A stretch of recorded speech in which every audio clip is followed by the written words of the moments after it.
And then this game has been rescheduled 2 times. This is the 3rd iteration of this game that was originally scheduled way back when on June 23rd. So finally we're playing this game. I think it's going to be a wild one. Orleans coming in red hot. They've won 4 of 5. The Kettleers with a tough loss last night, but they started to turn it around a little bit before then. So I think we might see some good and some funky things today. The first matchup between these two all the way back on June the 16th, a Saturday night. The Kettleers were 1-2 at that point in the season. They come out with a 6-2 win. Of course, that was the infamous grand slam from Adam Oviedo near the left field foul pole that was called fair. That was the difference in the ball game. The Kettleers win behind Luke Chevalier, making his Cotuit debut, going 5 2/3, only allowing 2 runs. 1-0 Cotuit against Orleans in the season series. Then you bring it back to here, Lowell Park. And it was a 5-4 comeback win on June the 20th. Kettleers down 4-0. Graham Stinson, the 12 strikeouts to begin the game. But then a 5-run 7th, sparked by Matthew McCourt, a pinch hit 2-run single to give the Kettleers some life. They rallied with 3 more runs from there. They take the 1-run victory at home. So it's been a team that the Kettleers have had the number of in the Orleans Firebirds, but here they are, very different ball clubs today. Orleans winners of 4 of their last 5. The Kettleers last night in Bourne, not the result they were looking for. They fell flat, a 9-3 defeat. It was a tough loss, and it was tough because from the 3rd to the 5th inning, it seemed like it was a game Cotuit would win. Seth Schumann had a really good start to the game. He ended up getting roughed up a little bit at the end of his start, so it doesn't look as good on paper as it really was through the first 4 innings. But Cotuit was up 3-1. It looked like they had their mojo, ready to win 3 in a row.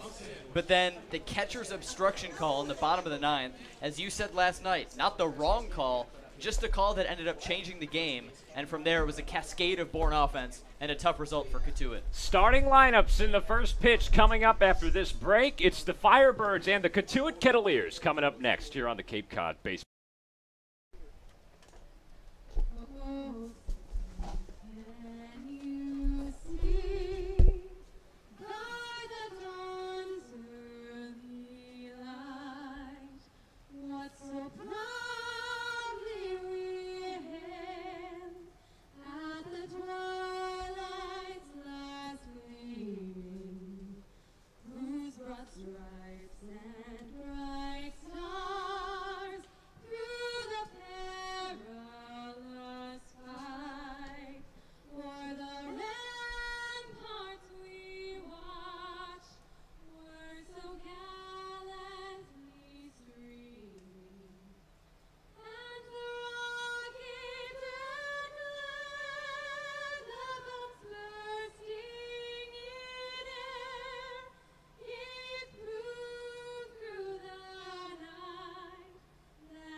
Welcome back into Lowell Park. Tuesday afternoon baseball between the Cotuit Kettleers and the Orleans Firebirds. Welcome back into the broadcast booth.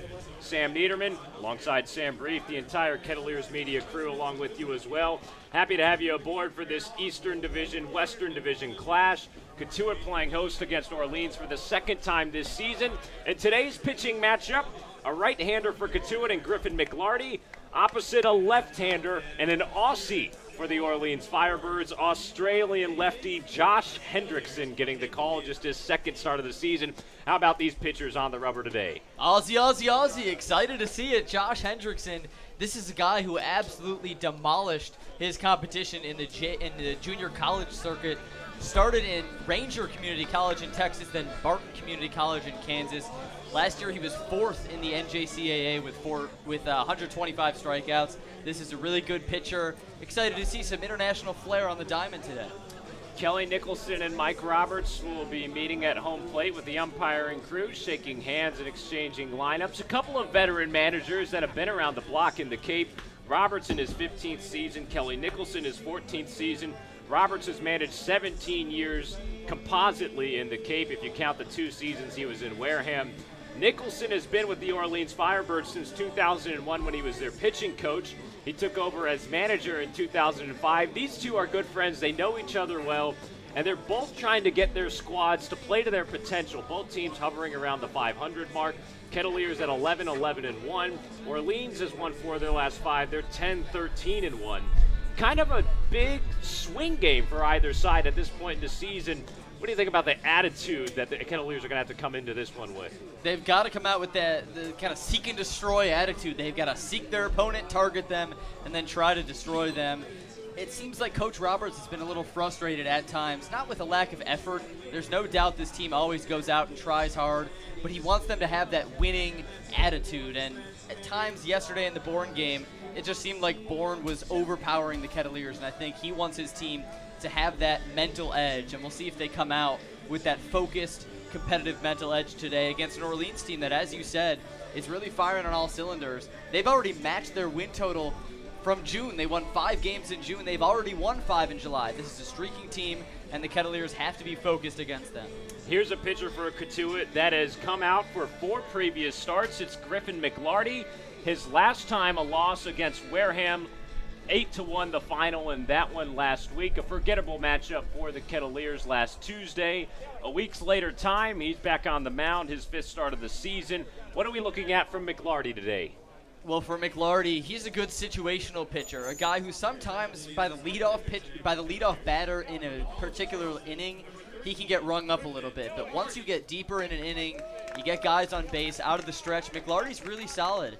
Remember how good Wareham was last Tuesday. They had 8 hits, but McLarty only gave up 2 earned runs against such an explosive offense. So if we see some of these Orleans leadoff guys tag McLarty a bit, don't fear too much because he's usually really good with guys on.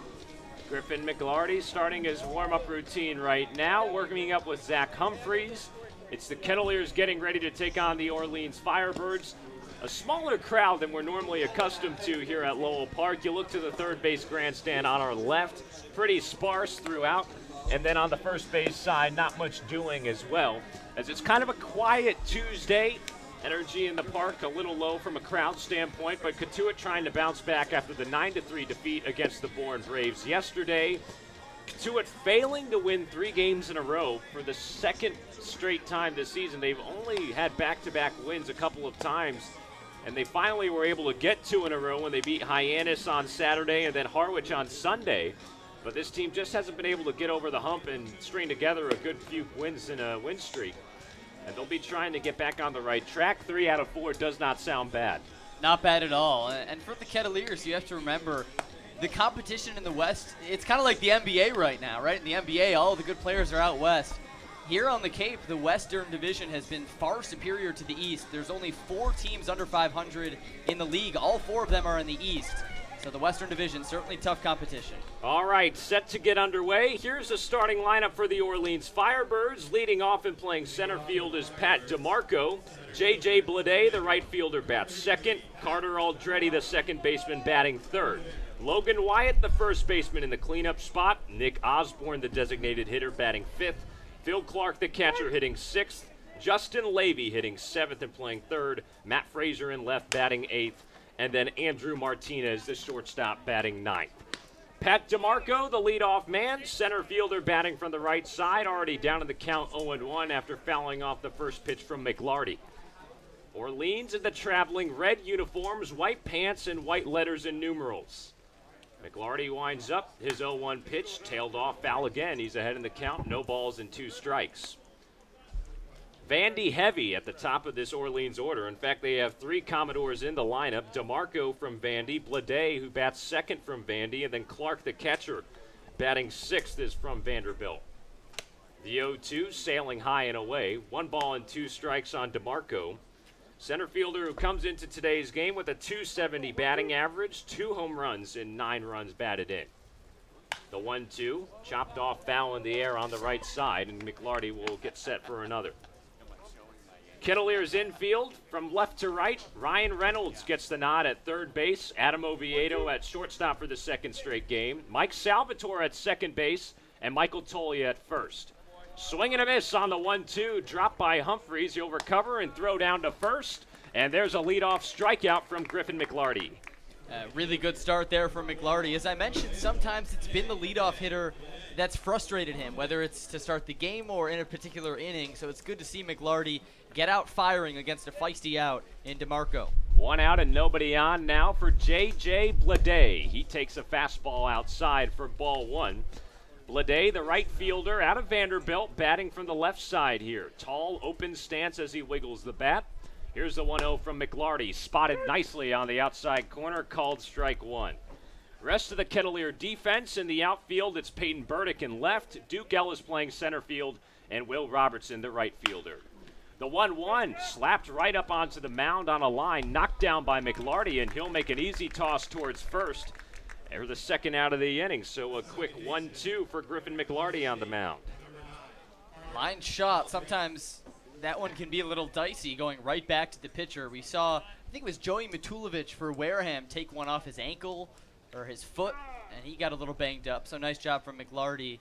Although now Craig Moody coming out maybe to take a quick look at him. Craig Moody, the athletic trainer in his fourth season for the Cotuit Kettleers. Actually saw him before the game working some stretching and massage techniques on Griffin McLarty before the game to get him nice and loose, and he's going to check on him here after that little comebacker towards the mound. It wasn't blistered at him like normal line drives toward the pitching mound, but he was able to kind of glove it. And he's going to be checked on by Moody, and now Coach Jerry Weinstein, the pitching coach for Cotuit, will come out and have a look as well as McLarty starts to toss in a couple of warm-up pitches. A little bit of early concern here for the Kettleers starter, who's retired the first two Firebirds he's faced as he tosses back and forth with Zach Humphreys, who's the battery mate. Home plate umpire Tyler Bullock says everything's all right and we can get ready to play ball again. Rest of the umpiring crew, Pat Sparky Birds down at first base and David Viveris at third base. Tyler Bullock, the crew chief, at home. Here's Carter Aldretti. First pitch swinging, tails a fly ball toward right field. It's over the head of Robertson and into the bullpen, a home run. Home run, Carter Aldretti with 2 outs in the first inning. It only takes one swing, and Orleans with an early 1-0 lead. Man, this guy's red hot. Had 2 home runs yesterday and a 9-3 win over Chatham. And then first pitch he sees, he sends over Will Robertson's head, and that ball just kept carrying and carrying. It didn't look off the bat like it was going to be anything special, but Robertson just ran out of real estate, and just like that, Orleans has their first run. Aldretti, a solo home run with 2 outs in the first, and it's 1-0 Firebirds. McLarty rebounds with a strike on the outside corner. An 0-1 count to Logan Wyatt, left-handed batting first baseman from Louisville. McLarty's 0-1. A nice slider that catches the outside corner that time. 0-2 the count. Kettleers pitchers have had trouble with 2 outs as of late. As the 0-2 grounded towards the first baseman, Tolia. He can't make the routine play, recovers and throws off the tip of McLarty's glove as Wyatt able to reach base successfully and keep the inning alive for Orleans. Yeah, that's tough. I'm not sure if it'll go down as an error on Tolia or McLarty, because first Tolia had an issue with the ball, but still was able to make the play and got a fine throw to McLarty. Just bounced off the top of his glove. I think that's probably an E3 because Tolia should have had the ground ball routinely hit. He kind of muffed it, was able to recover, but the throw was high to McLarty, who was covering. So now a 2-out base runner for Orleans, who's up 1-0 in the top of the first. And Nick Osborne, the designated hitter from Tennessee Tech, at the plate. First pitch swinging, nice changeup yanked in by McLarty. 0-1 the count. As I was saying, Kettleers pitchers have really run into trouble with 2 outs in an inning. They'll be going smoothly like McLarty was to start this one and then run into some trouble. Aldretti with the home run. There's a foul ball back from Osborne. He's down in the count, 0-2. Last night we saw it in Bourne.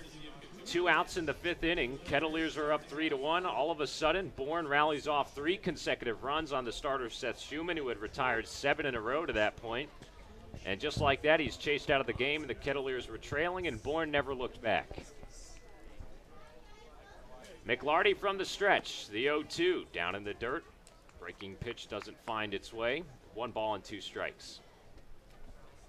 It's Carter Aldretti who bashes his 4th home run of the season, a solo shot into the right field bullpen to make it 1-0 Orleans. 1-2, sweeps outside, another breaking ball. 2 balls and 2 strikes on Osborne. Logan Wyatt, the runner on first base, reaching on an E3. He takes his lead, held on by Tolia. McLarty looks in, at the belt, the 2-2. Jacked high in the air. Playable in left center field. Ellis camped under it. It finally finds its way into his mitt, and that's the final out of the inning. But Orleans takes an early lead on the road. 1 run on 1 hit, no errors, or 1 error, and 1 man left as we head to the home half of the first here on the Cape Cod Baseball Network.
Ready for the bottom of the first inning here at Lowell Park. The Cotuit Kettleers trailing the Orleans Firebirds 1-0. Carter Aldretti with the 2-out solo home run to give the Firebirds an early lead. And the Kets will come to the plate trying to respond. Mike Roberts sending out a new starting 9. Here's his lineup. Will Robertson batting first and playing right field. Michael Tolia, the first baseman, batting second. Thomas Dillard bats third and is the designated hitter. Peyton Burdick, the cleanup man, in left field. Zach Humphreys, the catcher, all the way up to the 5 spot in today's order. Duke Ellis follows him in the 6th spot, playing center field. Mike Salvatore, the second baseman, batting 7th. Ryan Reynolds, the third baseman, batting 8th. And Adam Oviedo, the shortstop, batting 9th. Behind the starter, Griffin McLarty, the right-hander, who gave up 1 run on 1 hit. An unearned run, or not an unearned run, as the error came after the home run. Here's the first pitch to Robertson. Outside a ball. Starter for Orleans today, Josh Hendrickson, 6'4", 200 pounds, a junior from Whitby, West Australia. An Aussie indeed, out of Barton Community College in Kansas, transferring to the University of San Diego next fall. He winds up for the 2-0 pitch as Robertson turns it foul on the right side. Kettleers down 1-0 in the home half of the first. The starter in Hendrickson just making his 2nd start of the season, his 6th appearance for Orleans, primarily out of the bullpen to this point, as he has a 71-mile-an-hour breaking pitch that gets by Robertson, a swing and a miss, 2-2 the count. Hendrickson winds up his 2-2, slap foul on the left side. The rest of the Firebirds defense from left to right in the infield, Justin Levy playing third base, Andrew Martinez, a former YD Red Sox, at shortstop. Carter Aldretti, the man with the home run of the first, is at second base, and Logan Wyatt at first base. The 2-2 to Robertson. Swing and a miss on a breaking pitch. It was in the dirt. The throw down from catcher in Phil Clark is there for out number 1. Interesting looking at the outfield alignment that time against Mike Roberts. And it looks like it's going to stay similarly, although now they're applying a little bit of a shift. But Will Robertson, a lefty, he likes to pull the ball. The center fielder in Pat DeMarco was all the way kind of in that left center alley, leaving a huge gap in right center field for Robertson. Kind of interesting to see that. First pitch to Tolia is low and in, back behind the backstop for ball one. Rest of that Orleans defense, it's Matt Frazier in left field, Pat DeMarco in center field, and J.J. Blade in right field. The catcher is Phil Clark out of Vanderbilt, wearing the black and gold Commodores gear. The 1-0 to Tolia. He takes an oppo on the right side, but out of play, foul. 1-0 Orleans. Aldretti the home run with 2 outs in the top of the first off of McLarty. 1 out here and nobody on for Michael Tolia, the switch hitter batting from the right side. Hendrickson winds up. Here's his 1-1. Breaking pitch in the dirt. 2 balls and a strike. Tolia 1 for 4 last night with a walk and a run scored. He's 9 for 55 on the entire season. 3 of those 9 hits have been home runs. The 2-1, chopped foul on the left side. Pretty quiet here at Lowell Park. Nice day, sunny skies, blue sky overhead, not many clouds. Just about 80 degrees, a little hotter than we've had it over the last couple of days. Everything's been absolutely perfect the last few days. It's a little more hot. You might break a sweat if you're outside. A slight breeze blowing out as well at Lowell Park. 2-2. Fought off foul once again on the right side by Tolia. Tolia has produced most of his power this season from the left side, but batting as a righty here against the southpaw and Hendrickson. An imposing pitcher at 6'4". The 2-2 again. Off speed that runs outside. Count runs full. Kettleers with the script C behind home plate, as well as 50 white stars around it in a circle. Very nice touch on the holiday weekend last week. There's a high drive into left field, but that's going to hook foul. Way beyond the trees. Tolia way out in front of that fastball. He nearly took it for a ride. It's 50 stars around the sea? I believe so, for all 50 that is a states. Nice touch. I think that's what Ashley and Shaylee were telling us, right. A couple of our interns. I didn't realize it was 50. Hat tip to Don Lassier. I'm sure he had something to do with it as well. Another full count to Tolia. Hard chop on the left side. Backhand pick over there by Levy. Long throw is high and not able to get Tolia at first base in time. He'll leg out an infield hit. Nice running there from Tolia. That was hugging the foul line, so you knew from the moment that ball was hit, Tolia had a chance. He's got those big, long strides at 6'5", so even though the throw was off, Tolia would have been safe by a step or two, even if it was in time. So the Kettleers with their first base runner of the ball game. Michael Tolia on the infield hit. Now Thomas Dillard with 1 out here in the bottom of 1. Ket's down by a run. First pitch from Hendrickson. Hard fastballs, swing and a miss for strike 1. Griffin McLarty surrendering a 2-out home run to Carter Aldretti back in the top of 1. The 0-1 to Dillard, way upstairs, count evens. Kettleers playing their only Eastern Division opponent this week. They're at Hyannis tomorrow, and then a home-and-home with Wareham to finish out the week. Weekend consists of Falmouth and Hyannis. That's going to be a fun home-and-home. Isn't that going to be key? Yep. Thursday Cats are and out Friday. for some revenge. Yep. Have not beaten Wareham this season. Here's the 1-1 to Dilly. Fastball inside, 2 balls and a strike. Right side of that infield is wide open with Wyatt holding on Tolia at first base. Aldretti shading towards the bag at second. The 2-1, breaking pitch that spins inside. 3 balls and a strike to Dillard.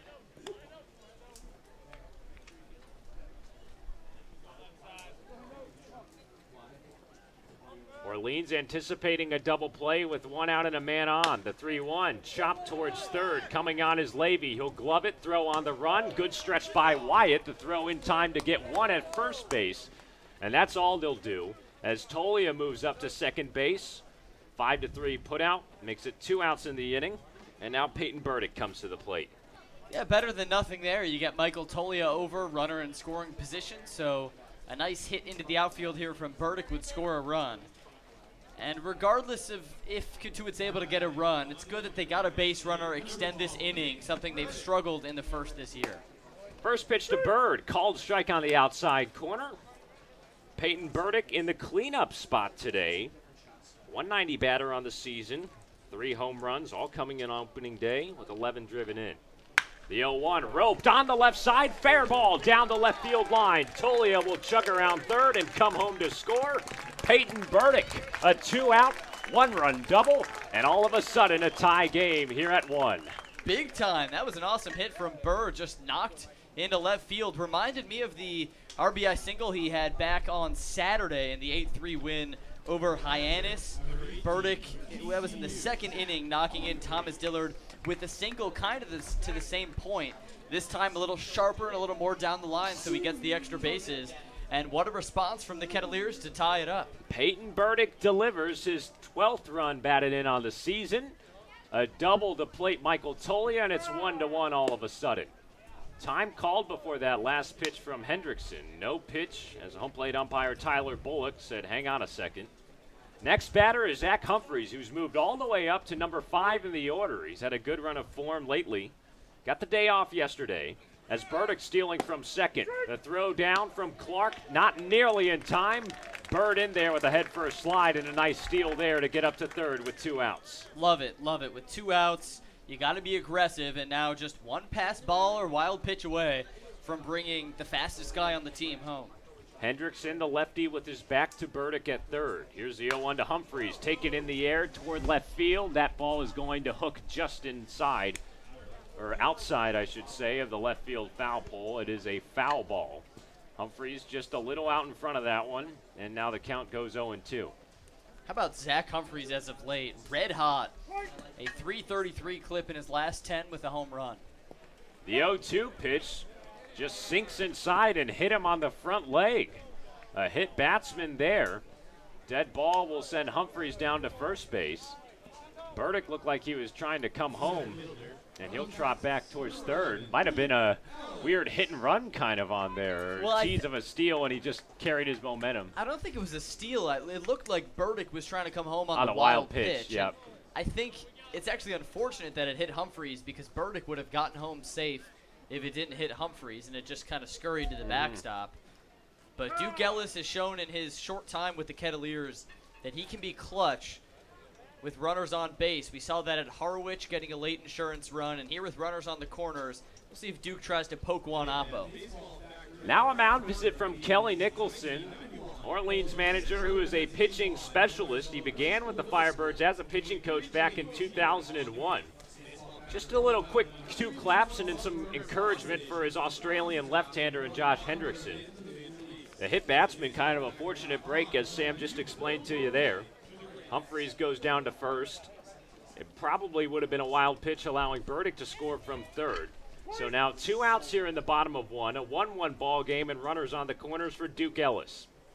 There's a pick over to first from Hendrickson, making sure that Humphreys doesn't scurry too far off, but he's back in standing up. The RBI double from Burdick tying this game. Humphreys running first to third. He'll go to second safely. The throw back to third to try and get Burdick, who popped off in time. He is tagged out. A good throw from the catcher, Phil Clark. The tag applied by Justin Levy at third base. And the Kettleers make the final out of this inning on the base pass. But they draw even. Peyton Burdick, the RBI double to score Tolia, and it's a 1-1 ball game as we head to the second inning. You're listening to Cotuit Kettleers Baseball here on the Cape Cod Baseball Network.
Second inning here at Lowell Park, and we're all tied up 1-1 between the Orleans Firebirds and the Cotuit Kettleers, who are out in the field this inning behind right-hander Griffin McLarty.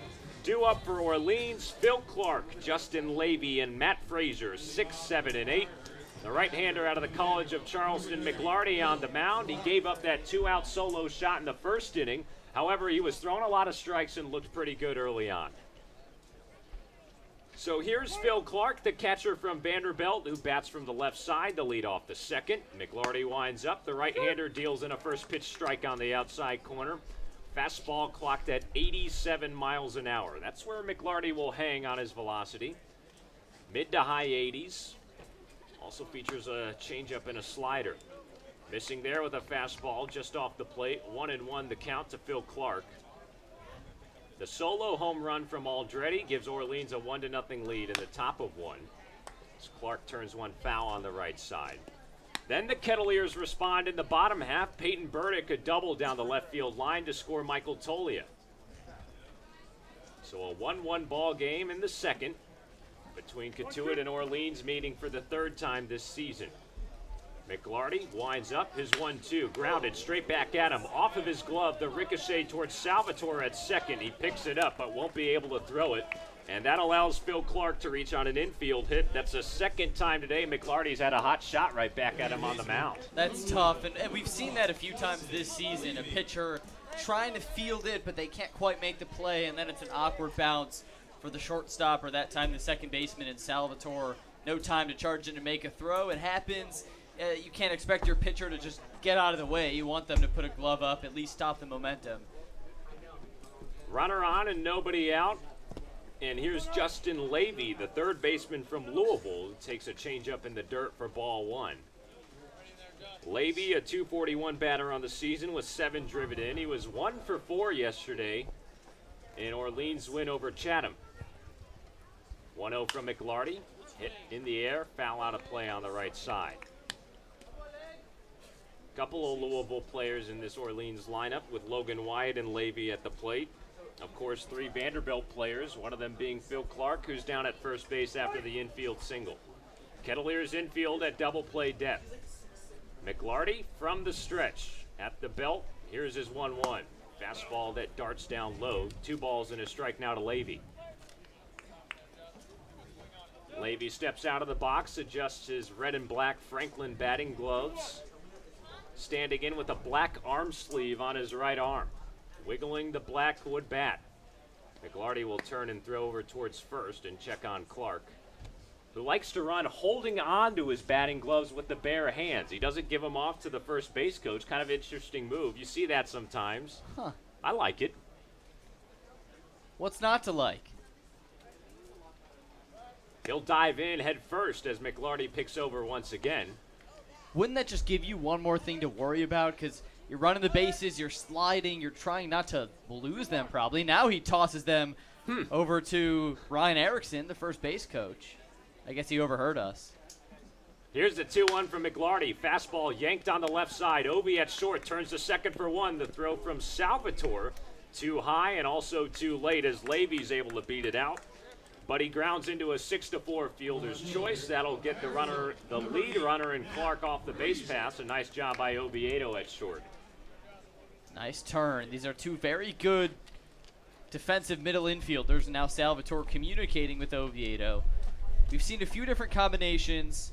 Salvatore, Oviedo, Wood, Salvatore, Wood, Oviedo. All of them seem to work well together. Cotuit second in the league with 21 double plays. They'll look for another here, and runner on first and 1 out. And now Matt Frazier steps in, looking at a fastball high and away for ball 1. Left fielder from Arizona, only 8 hits and 54 at-bats this season. Bats from the left side as McLarty comes set out of the stretch. His 1-0, just off the outside corner with a fastball for ball 2. Ryan Reynolds, the third baseman, playing in on the grass. He's got half of his shoes on the grass, playing in maybe, suspecting a bunt. Infield still at double play depth up the middle as the 2-0 is low and away once again. McLarty falls behind 3-0 on Frazier. 1-1 the score. Each team scoring a run in the first inning.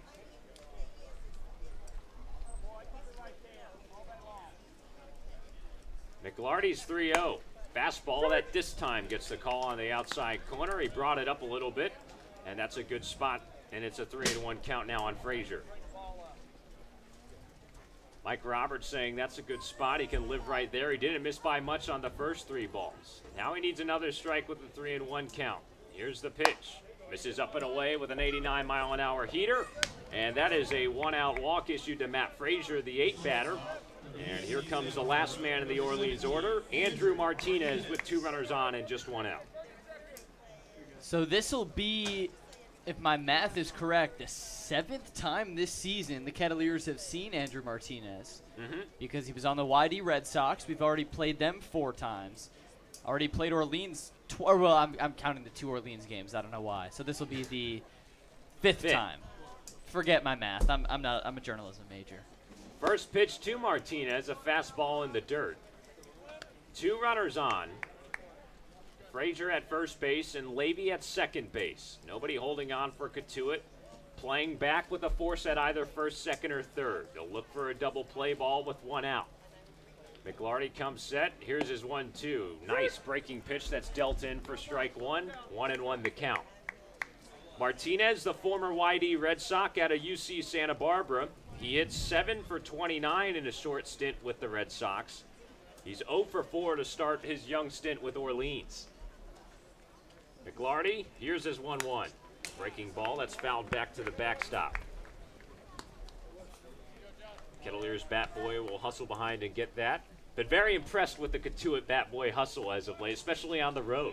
Oh, yeah, because there's always a little competition. It's interesting to watch. The home and visiting bat boys. Sometimes there's a ball smack dab in the middle. They'll race to the point. I've seen our guys come out on top. McLarty trying to come out on top here. A 1-2 count on Martinez. Breaking ball slides away. 2 balls and 2 strikes.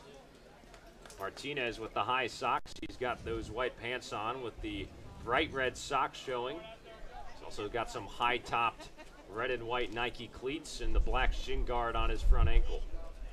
Runners taking big leads. Infield at double play depth. Runners are going. McLarty steps off, trying to chase down Levy between second and third. He'll flip to Reynolds at third, and he'll tag Levy in between second and third.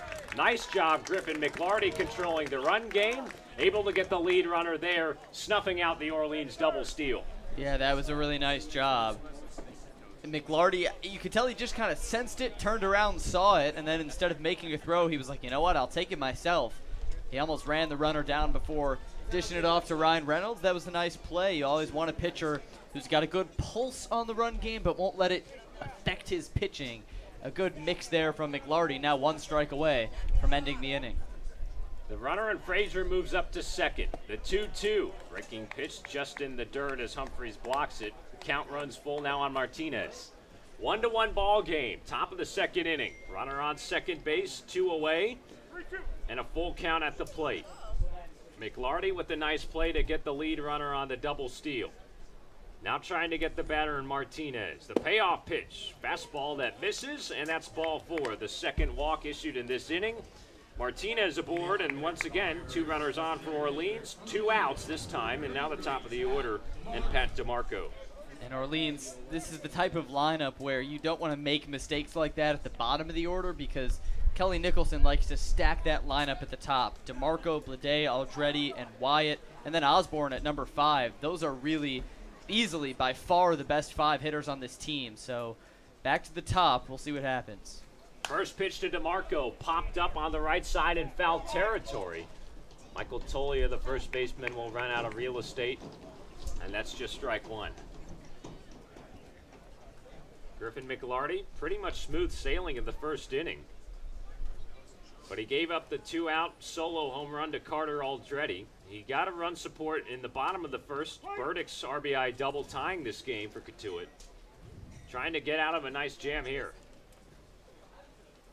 DeMarco, here's the 0-1. Big swing and a miss. Nice changeup there from Griffin, 0-2.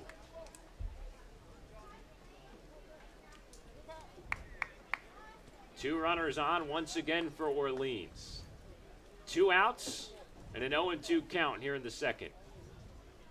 McLarty's 0-2. Breaking ball that's fouled off the mask of Humphreys behind home plate. He'll take it off, adjust his helmet as well, and looks like he's all right, hanging tough. He's a toughie, a really good defensive catcher. You get used to those throughout the years. Humphreys getting the day off yesterday. Back in the lineup, batting fifth and catching for McLarty. They'll try and work out of this inning here in a tie ball game. 2 runners on. Here's the 0-2. Breaking pitch hammered high in the air. A pop-up behind home plate. Humphreys over to him to make the catch, and that is the 3rd out of the inning. So Griffin McLarty does his job.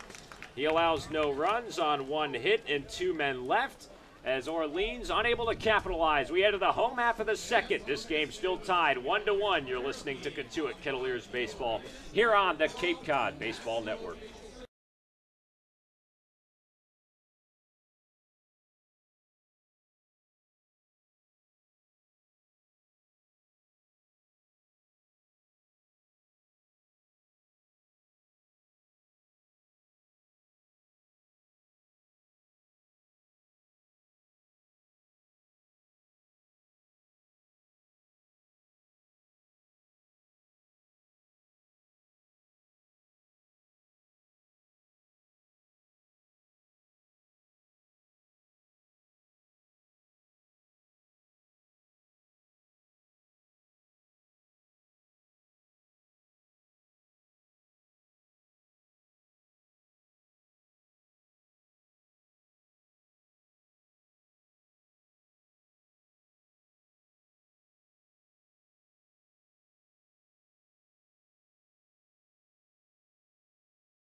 Bottom of the 2nd inning here at Lowell Park. Cotuit coming to the plate. 1-1 the score with Orleans. It's Ellis, followed by Salvatore, and then Ryan Reynolds.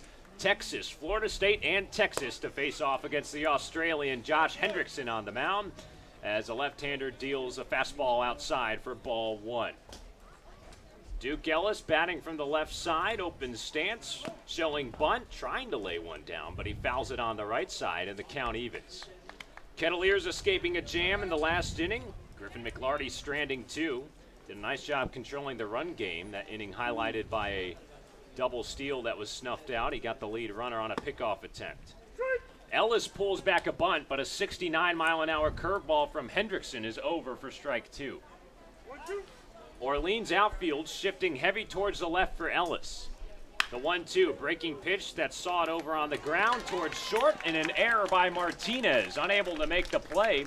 And Duke Ellis will reach E6 to lead off the inning. That was a very Duke Ellis play. Not the error, but the hit itself. That was a 70-mile-an-hour curveball, and Ellis waited on it for like 3 beats, and then he was like, here, I'm just going to put my bat out and see what happens. It was like a little 3/4 swing, but just enough to get a dribbler out to the shortstop and get on base. No need to do anything spectacular, especially with a pitch like that. You still want to wait and see how the pitch moves, so a good job just making some contact. Hendrickson now facing Mike Salvatore, and Salvi takes a fastball on the outside corner for strike 1. Runner on and nobody out here in the bottom of 2, a 1-1 ball game. Orleans infield at double play depth. Ellis is going. Salvatore rips one past the third baseman Lady down the left field line. Ellis wheeling around third base, waved around by Roberts. His helmet flies off. He slides in head first. No throw from Orleans. And just like that, Mike Salvatore puts the Kets on top with an RBI double. A little hit and run action there. Ellis was off and flying before the pitch. Hendrickson turned around mid windup and saw him.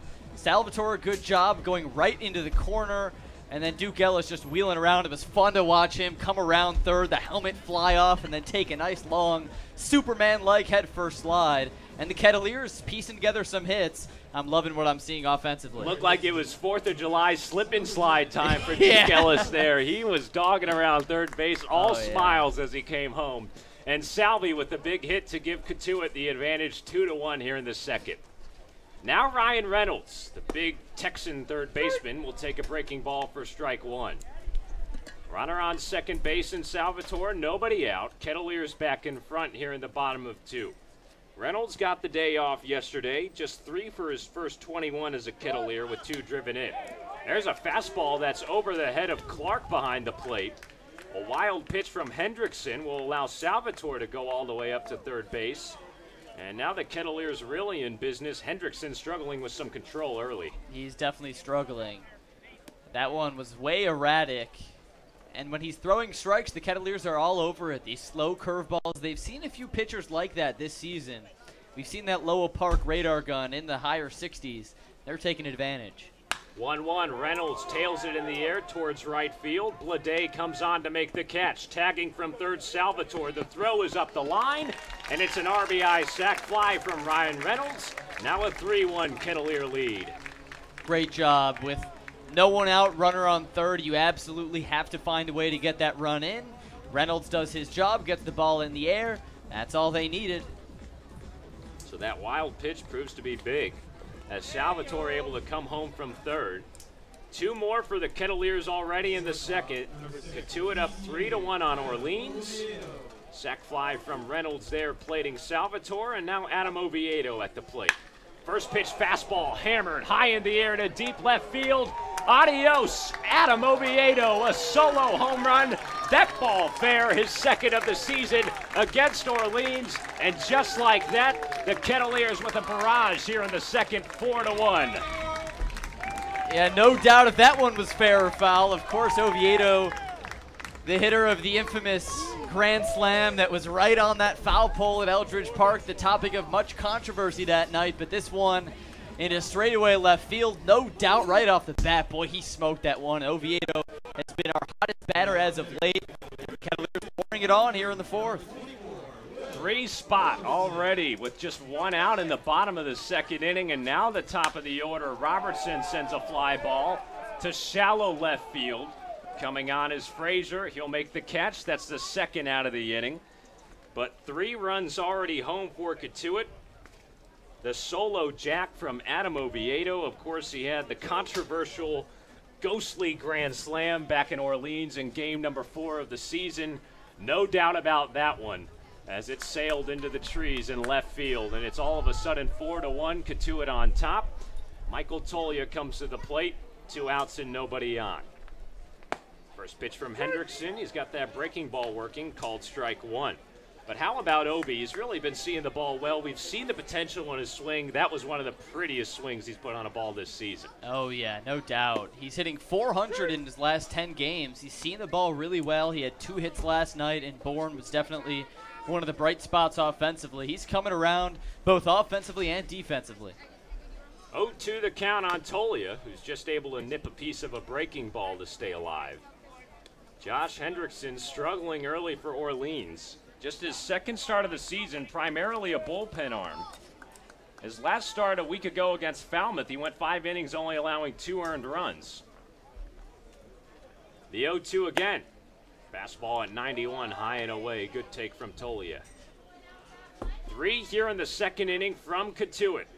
Started with the RBI double from Salvatore. 1-2 pitch, swing and a miss on a breaking ball. That's a strikeout of Tolia to retire the side. But the Kettleers come up big.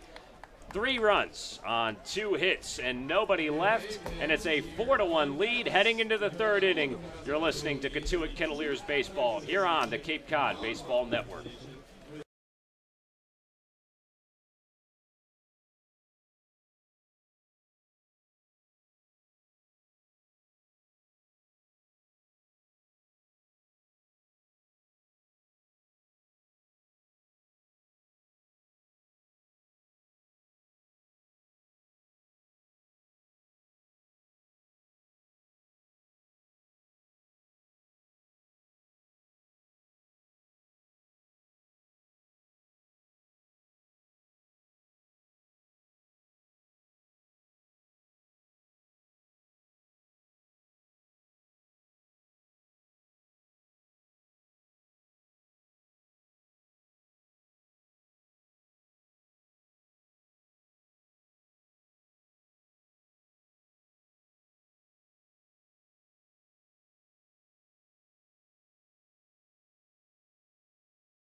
you. Welcome back to beautiful Lowell Park. We're in the top of the third between the Firebirds and the Kettleers, and Cotuit leads it 4-1 after a 3-run third inning. J.J. Blade, first batter on for Orleans here in the third. He takes ball one low. An explosive second inning for the Kettleers. Duke Ellis reached on an error by the shortstop Andrew Martinez. There's ball two to Blade. Salvatore doubles. Reynolds drives him home on a sac fly, and then Adam Oviedo with a solo shot to left, an absolute missile over the left field fence, and it's 4-1 Cotuit, and now a 3-0 count to J.J. Blade. Working against Griffin McLarty in his second inning. He's given up just one run on 2 hits to Orleans. And here's the Vanderbilt Commodore and Blade, who takes strike one. 82-mile-an-hour pitch right down the heart of the plate.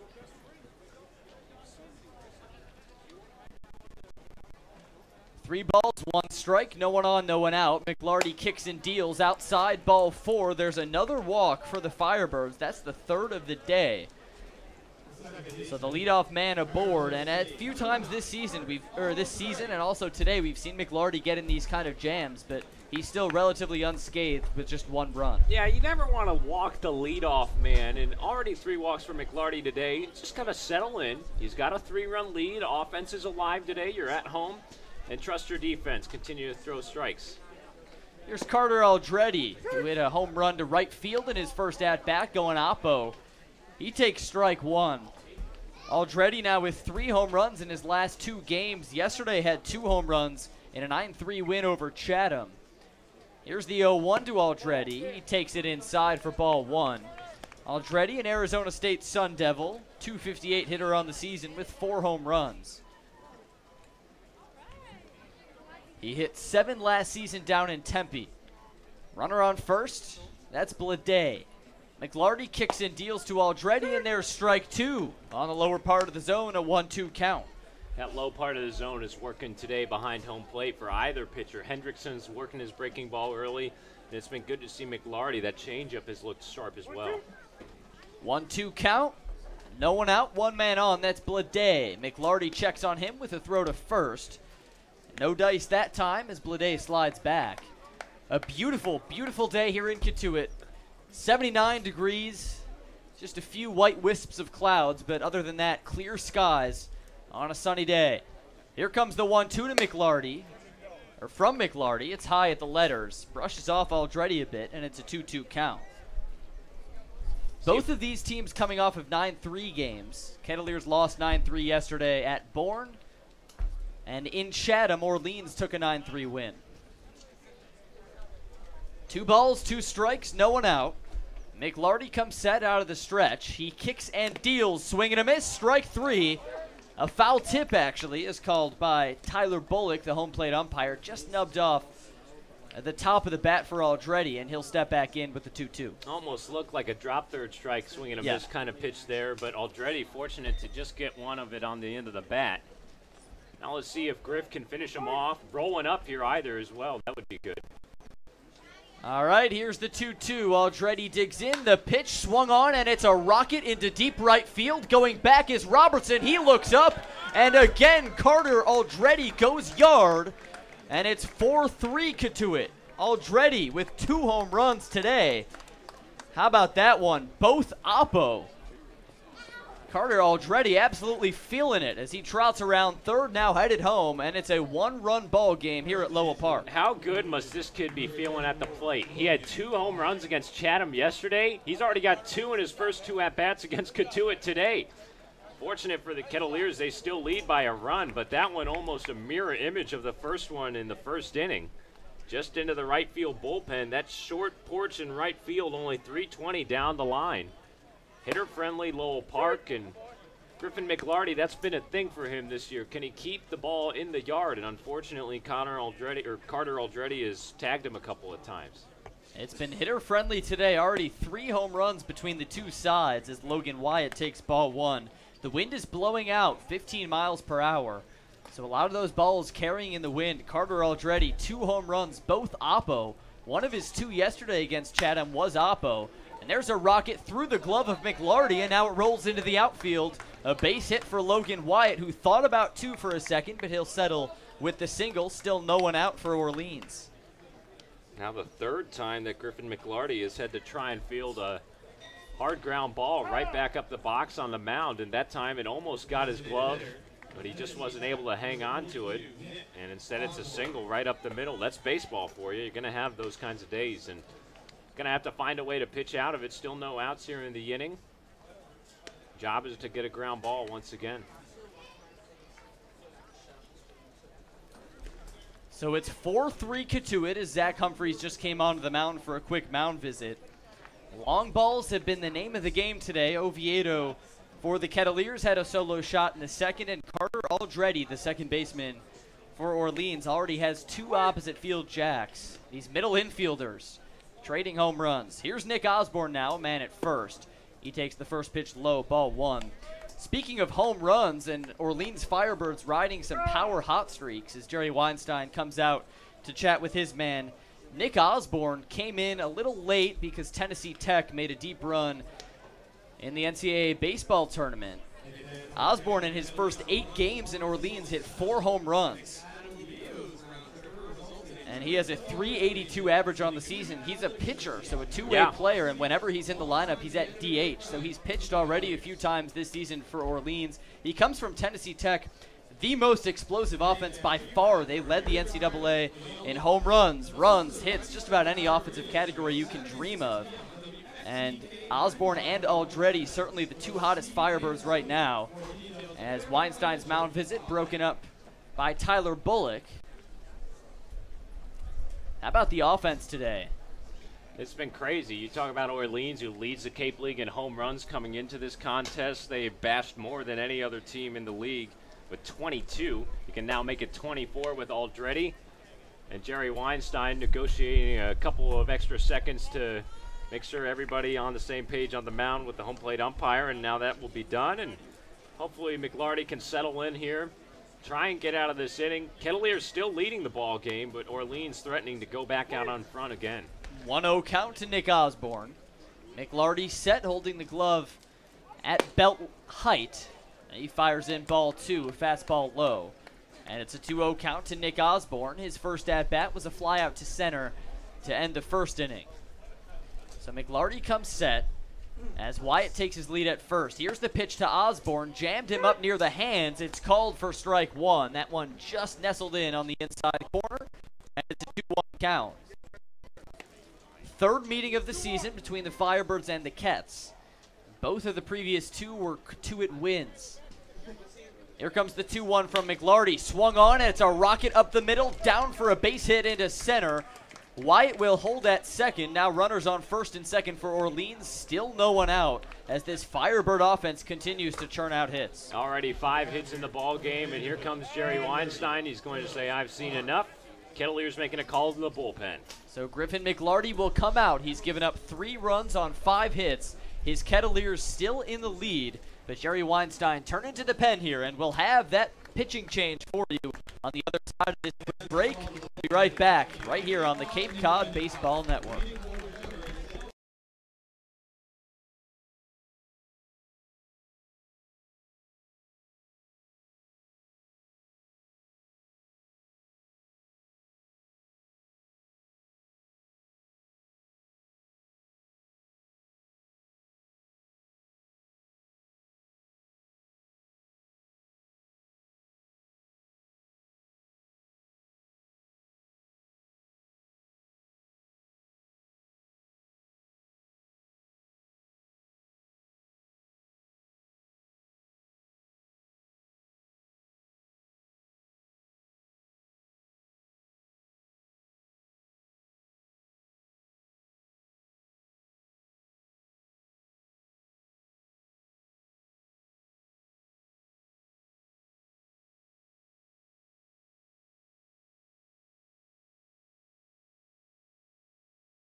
Welcome back to Lowell Park. Pitching change for Cotuit. Griffin McLarty comes out. Bryce Jarvis comes in for his 5th appearance of the season. The sophomore out of Duke, 6'2", 180. He's a right-hander like McLarty, so a similar look, a similar kind of pitcher that Orleans will get a look at. He's 0-1 on the season, a 6.30 ERA. He's been on and off as a starter or a bullpen man. 3 of his 4 appearances this season have been as a starter, but today we see him work some middle innings. 2 runners on, Phil Clark at the plate, still no one out. He'll step off to check on the runner. That's Logan Wyatt at second, Nick Osborne at first. We're in the top of the 3rd in Cotuit. It's 4-3 Kettleers, but Orleans certainly threatening some more runs here. First pitch to Phil Clark, trails low and inside. Good block by Humphreys. There's ball 1. Phil Clark out of Vanderbilt. Got a single in his first at-bat off of McLarty. And here he'll face Bryce Jarvis for the first time this season. Jarvis, a Duke Blue Devil by way of Franklin, Tennessee. Very nice suburb in Nashville. You been down there? Oh, yeah. There's the 1-0 to Clark. He swings right through it, 1-1. Tell me about Franklin. Well, if you're on I-65, north or southbound, it's on the south side of Nashville. They've got some nice interchange ramps off of 65. They got Chick-fil-A down there. Good stuff. Just a good exit to get off of traveling on 65. 1-1 to Clark, swung on, chopper to the first baseman Tolia. He turns to second for 1. Oviedo back to Jarvis at first, covering for out number 2. How about that? A 3-6-1 double play. Unorthodox for the Kettleers, but it works. And now 2 outs with just a runner at third. That's Logan Wyatt. Good job by the Kettleer defense keeping calm. That one sounded, it felt like it took forever to turn. Tolia took his time going to second to get the runner there. I thought Oviedo wasn't going to make a throw, but he kind of let it fly as Jarvis covered at the bag in time, and sure enough, he stretched to get the runner in Clark, who wasn't that fast. And a twin killing on the base pass for Cotuit. That's nice execution there for a quick, much-needed 2 outs. They really needed that one. Now it's Justin Levy, the third baseman out of Louisville. 0-1 from Jarvis in the dirt, ball 1. Yes, a lot of Chick-fil-A's in the South. Yeah. I know that. And they got the, so Franklin's a Nashville suburb. I know they have the Nashville hot chicken down there. Oh, boy, I love Nashville hot chicken. I went down there because Northwestern was in the Music City Bowl. Yeah. Down in Nashville, so I had me some Nashville hot chicken. It's good stuff. Party Fowl is a good one down there. My favorite would be Hattie B's. Hattie B's was, I think, the tourist trap one. No, I think Hattie B's is a very good run Nashville hot chicken. Oh, that was great. I don't think it's a tourist trap. It's the number 1 rated on the polls, I think, is Prince's. Maybe that was the tourist trap. I remember someone told me 1 was a tourist trap, 1 was where the locals go. Here's the 1-1 outside, ball 2. No, it's a 2-1 count to Levy. I think Prince's is pretty legit. Really? Okay. Yeah. Or whichever. I think. I never said my source was valid. Okay. 2 balls, 1 strike, 2 outs, a man on third. The pitch to Levy trails outside, ball 3. Now here's a big spot for Cotuit. We know that the 2-out curse has been on these pitchers the last couple of days. Can Jarvis keep the lead here and get this batter with a runner on third? Let's see. The 3-1 is a ground ball through on the left side. He cannot. The runner, Logan Wyatt, comes home to score. Levy's going to try and stretch into a double. Here comes the throw. It's off target. There's an RBI double for Justin Levy, and this ball game is knotted up 4-4. Oh, there you go. When you get into trouble and struggle with control, which is what started this inning, Griffin McLarty, unfortunately, a run comes home to score in Wyatt. And then all of a sudden, we're tied up at 4 apiece. It looks like this one's going to be kind of a barn burner the rest of the way. This has been some ball game. We aren't even through 2.5 innings. Already 8 runs on 10 hits between these two sides. It's knotted up at 4. Matt Frazier, the lefty out of Arizona, at the plate. He looks at strike 1. Bryce Jarvis, Franklin, Tennessee native, who's eaten probably a lot of Hattie B's, a lot of Prince's in his day. His dad, Kevin, is also a former Kettleer. Back in 1988, he was a pitcher out of Wake Forest who went on to the pro ranks. The 0-1 is sent off foul, just a tapper into the backstop, and it's an 0-2 count with 2 outs. 4-4 between the Kettleers and the Firebirds. We've been saying all season, Something a little funky's happened every time these two teams get together, whether it was the 6-2 win for Cotuit on the 4th game of the season with a lot of controversy on Adam Oviedo's Grand Slam, or the 5-run comeback in the 7th in a 5-4 Cotuit win just 4 days later, and today already 8 runs between the two sides. And a 4-4 tie. Matt Frazier, the lefty, digging in to face Jarvis after a quick pause. It's an 0-2 count, 2 outs. Here's the pitch. Down low, ball 1. Frazier has struggled. He's been a weak link in the Orleans lineup this season. A very good defender in the outfield, but just a 148 hitter on the season coming into this one. He has a walk today. And now here's the 1-2. Fastball just outside. Ball 2. Good spot there from Jarvis. You want to live right there. Low and away from a hitter. Always tough to pick up that ball. That's exactly what you want to do going against a left-handed batter in this kind of situation. Jarvis gazing in, runner at second. That's Levy who doubled. He takes his lead. Here's the 2-2. Swing and a miss. Strike 3. He got him on strikes. Bryce Jarvis gets out of the inning, but Orleans piles on a few more runs, and this ball game is tied up 4-4. We've got a good one between the Firebirds and the Kettleers. Don't go anywhere. It's Kettleer Baseball here on the Cape Cod Baseball Network.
Back here at Lowell Park, what a good one we have on our hands. 4-4 between the Kettleers and the Firebirds. We're only in the bottom of the 3rd. Hendrickson back on to work the 3rd. He'll face off against Dillard first, called strike 1 on the outside corner. It's Dillard, Burdick, Humphreys, 3-4-5 in this inning for the Kets. The 0-1 to Dillard, sharp ground ball right back to Hendrickson. He'll underhand toss it to Wyatt for the quick 1-3 putout. There's one away here in the 3rd. So Orleans coming into this ball game 10-13-1. They're 4th in the East. Cotuit 11-11-1, 4th in the West. The West has been so much stronger than the East this year. There are 4 teams in the Cape that are under 500. That's Harwich, Chatham, Orleans, and Brewster. All 4 of them are on the East, as Peyton Burdick takes ball 1 outside. In the West, there are no teams under 500. Coming into today, the worst team in the West was a tie between Cotuit and Falmouth, and they're both 500, 11-11-1. As Burdick takes ball 2 low. It's a 2-0 count with 1 out. Orleans red hot. They've won 4 of 5. Cotuit's won 2 of 3. As Burdick takes ball 3 low, Hendrickson's issues with control continue. The Kettleers have tagged him up for 4 runs on 4 hits. Burdick delivered the first with an RBI double back in the 1st that drove in Michael Tolia. Here's the 3-0. Outside, ball 4. Oh, never mind. Strike 1. An interesting call there. Burdick was ready to go to first. It looked like the pitch was way outside, and then a very late call from Tyler Bullock, a 3-1 count. That's the one thing I've noticed from home plate umpire Tyler Bullock today. He has a very delayed strike call, whether it be close on the corner like that or just right down the middle. All right, Hendrickson ready for the 3-1. Again, a called strike. And again on the outside corner, it's a full count. That's just his cadence when he delivers that called strike. He just sort of stands up from his crouch, then he pumps the fist in the air for the strike call. Payoff pitch time. Here it comes. Swung on by Burdick. Sharp ground ball left side. Scooped up by Levy. Good throw across the diamond to get the out. There's 2 ground outs forced by Hendrickson and 2 outs here in the 3rd. starting to find the zone. That was a good comeback at bat there for Hendrickson on the mound, falling behind 3-0. Burdick taking the 2 fastballs on the outside corner. He had to protect with 2 strikes and put it in play, but a good play down there by Levy on the backhand pick. Now we'll see if Humphreys can get something going with 2 outs. First pitch to Humphreys, again on the outside corner, called for strike 1. How about the TCU Horned Frogs in the lineup as of late? Both Humphreys and Oviedo struggled from the plate to begin the season, as the 0-1 is taken outside for ball 1. But they've turned the switch as of late. Humphreys batting over 300 in his last 10. Oviedo 400 in his last 10. Both have home runs. And here's a high chopper off the bat of Humphreys. The shortstop Martinez gloves it, charges in, and makes the throw. There's a 1-2-3 inning for Josh Hendrickson. 3 groundouts, and it's still 4-4 between the Kettleers and the Firebirds here on the Cape Cod Baseball Network.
Back at it from Lowell Park. A 1-2-3 inning for Josh Hendrickson. The first 1-2-3 inning today in an otherwise crowded box score. 4-4 between the Kettleers and the Firebirds here in the top of the 4th. I'm Sam Brief alongside my good friend Sam Niederman. Thanks so much for spending this Tuesday afternoon / evening with us. And for the Kettleers, they come in 11-11-1. And this would be a big win, momentum-wise, for the Cats. Yeah, win would mean 3 of 4 for Cotuit. You always want to win home games, and they played fairly well at home, a 6-5 record this season. I'd like to see that number a little farther up, but against an Eastern Division opponent that you've had favorable outcomes against in Orleans, you hope that you can get the 3rd win. That would also mean clinching a season series over the opponent, which would be the first one, I do believe, for Cotuit, wrapping up or clinching at least the season series against them. Obviously, still plenty of games to go against Western Division foes, but would be a good outcome today and get some momentum heading into this West Gauntlet to finish the week. 0-1 count to Andrew Martinez. 9-1-2 due up for Orleans. DeMarco and Blade to follow. There's a good breaking ball by Jarvis that drops into the zone nicely for strike 2. The Kettleers have had their bread and butter this year from the East. 8-4 is the Kettleer record against the East this year. Here's the 0-2, swung on a little nubber foul, rolling down the line, scooped up barehanded by Jarvis, throws to first in time for the out. Nice play from Bryce Jarvis. That ball was a slow roller right on the foul line. He barehanded it and made a nice gun over to Tolia for the out. Good hustle by everybody there. It would have been an infield or a triangle, but Humphreys hustled well behind the plate. Jarvis ultimately the man to get to the ball. Good stretch by Michael Tolia at first to secure the out. First pitch to Pat DeMarco, the leadoff man, is just inside for ball 1. DeMarco, part of the Vanderbilt triad in the lineup today for Orleans. He's followed up by Vandy teammate J.J. Blade and Phil Clark in the 6 hole. There's a swing and a miss for strike 1. DeMarco, a little dude, hope for us short guys out there. 5'9", 190, a sophomore out of Staten Island. Here's the 1-1. It's low for ball 2. Staten Island was the setting for a movie we saw recently, the first Purge. Yes, I was thinking, are you going to go there? I was going to bring it up. Oh, you bet I'm going to go there. Yes. We the were first Purge. Yeah, and it took place on Staten Island. You know, I didn't like that. I have nothing against Staten Island, but I didn't like how they originated the story for the first Purge to just an experiment on one island. It felt a little forced. 3-1 the count now as the Staten Island native takes ball 3 high. I wonder if DeMarco would have survived that Purge. Oh, yeah. Absolutely. He takes a 5-pitch walk with a ball on the inside corner. All you got to do is give him a baseball bat, and he can defend himself. Yeah, baseball bat is a good method of protection when it comes to self-defense. Right. Yeah. You know, if someone breaks into your home, you grab the baseball bat, some pepper spray, and you're set. Here's J.J. Blade now, DeMarco's Vandy teammate. Runner at first is DeMarco. Ball 1 comes in the dirt. Good hustle by Zach Humphreys to dig that one out. It's a 1-0 count for Blade. 2 plate appearances so far today for Blade. He's 0 for 1 with a ground out and a walk. Also came around to score on the Carter Aldretti home run. He's looming on deck, has 2 long balls today. Here's the 1-0 from Jarvis. Big swing and a miss there, strike 1. This is an Orleans lineup that has turned it around as of late. They've won 4 of 5 already with 5 wins in July, and they had 5 wins for the entire month of June. Here's the 1-1. Outside, runner goes. The ball pops off the mitt of Zach Humphreys, so no throw. Pat DeMarco safe at second with the steal. Unfortunate break for Humphreys there. It looked like he was going to have a good chance to throw out the runner, but instead wasn't able to handle a breaking pitch from Jarvis outside and lost it on the transition from glove to throwing hand. Time called by J.J. Blade. Orleans, with their slow start in June, a lot of that was due to them not being able to close out 1-run games. As the 2-1 comes into Blade, just low for ball 3. Their record in 1-run games this season is just 3-6. So a lot of those, they go the other way, and maybe Orleans could be a first or second place team. In their last 5 games, they've got 8 home runs. So they've turned it on from a power perspective. As Blade takes strike 2 called on the outside corner, it's a full count. 4-4 between the Kettleers and the Firebirds here in the top of 4.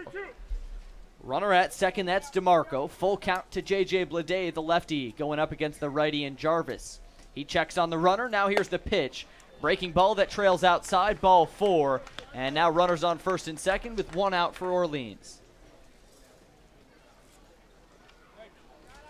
And this is probably the last guy that Bryce Jarvis wants to see. It's Carter Aldretti. And maybe Zach Humphreys, sensing the moment, steps out to the mound for a quick chat with Jarvis. Carter Aldretti had 2 home runs yesterday in a win over Chatham, already with 2 home runs in his 2 at-bats today. Both of them were Oppo tacos to right field. And now he steps in with 2 runners on in a tie ball game. Yeah, he's been dangerous. He's feeling it at the plate. 4 home runs in 2 days. Smart move by Zach Humphreys to go out, have a mound visit, make sure that everybody's good. Defense is going to have to know what to do here with 2 runners on. You got to force at first, second, or third. Double play, very much a possibility with just 1 out. You'd love to get a ground ball here. Lots of runners on the base pass early for Orleans. Better believe Aldretti will be swinging hard. Here comes the first pitch he sees. It's outside, but taken on the corner for strike 1. 2 runners on, a pair of Vanderbilt Commodores. J.J. Blade at first, Pat DeMarco at second. The ASU Sun Devil at the plate. Here's the 0-1 to him. Low and outside, ball 1. So Carter Aldretti bumps up his home run total on the season from yesterday morning when he woke up. He had 1 home run on the season. Tonight when he'll go to bed, he'll have 5, maybe more. Runners going, the pitch in there, the throw to third, not in time. He's safe. That's Pat DeMarco at third. Blade decided to hold up at first, so not a double steal. Now runners at the corners for Orleans, as Pat DeMarco now with 2 stolen bases in this inning. Hey, he beats Humphreys down there at third. Close play, but it was always going to go to the runner that time. Good jump from DeMarco. And Now it looks like the infield's going to change alignment now with runners on first and third. Infield coming on in on the edge of the grass. Here's the 1-2. Outside, ball 2. Throw back to second to get the runner, and he gets him. Zach Humphreys gets the out. That was J.J. Blade trying to steal second, and Zach Humphreys had him beat by a mile. Nice job. Humphreys to his TCU teammate in Oviedo with a good tag. You heard Mike Roberts down there maybe on a shotgun mic saying, hey, Adam, make sure you're back by the bag if the runner goes, and that's exactly what he did. Good teamwork. 2-2 with 2 outs. The pitch just misses high and tight. Ball 3. So Jarvis once again can get out of a little jam here. He had runners on first and second with 1 out, but now just a runner at third. That's DeMarco. A full count with 2 outs. Big pitch coming up early in the ball game. Here comes the payoff pitch to Aldretti. Taken outside, strike 3. Good pitch from Bryce Jarvis to get Aldretti, and this ball game stays knotted up at 4 runs apiece. And we head to the home half of the 4th here on the Cape Cod Baseball Network.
Back here at Lowell Park, bottom of the 4th, 4-4 between the Firebirds and the Kettleers. The Aussie, Josh Hendrickson, back on for the 4th. He'll face Duke Ellis, Mike Salvatore, Ryan Reynolds.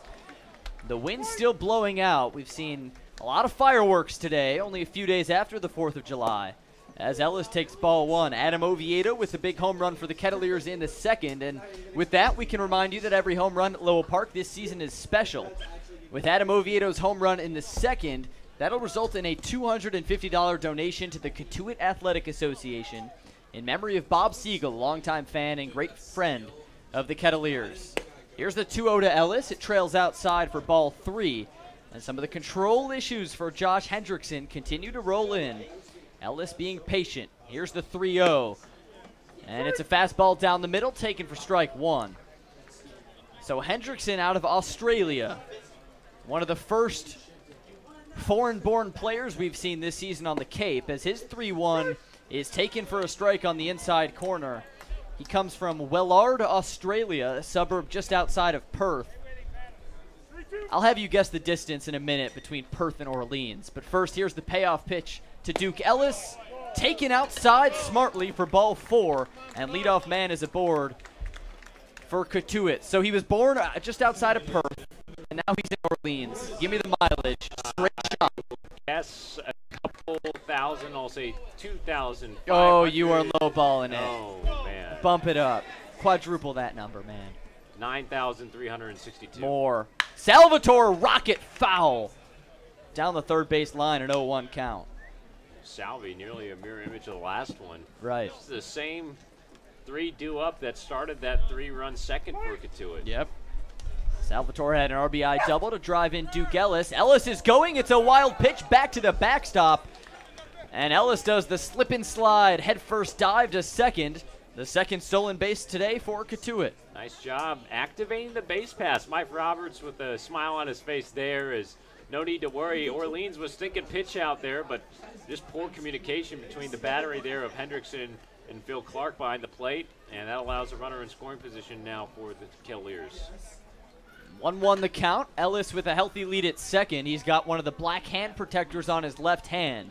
The 1-1 trails inside. Ball gets away from Clark, but Ellis will stay pat with a 2-1 count. back to the mileage. Yes. Do you have a final guess? I'll give you a third strike. Okay, I will go 10,389.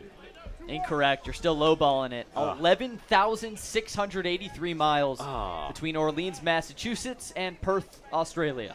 Wow. And that's the path Josh Hendrickson has taken. I wonder which way they go. Do they fly over the Atlantic, Pacific? I don't know what the best route would be. Here's the 2-1 to Salvi.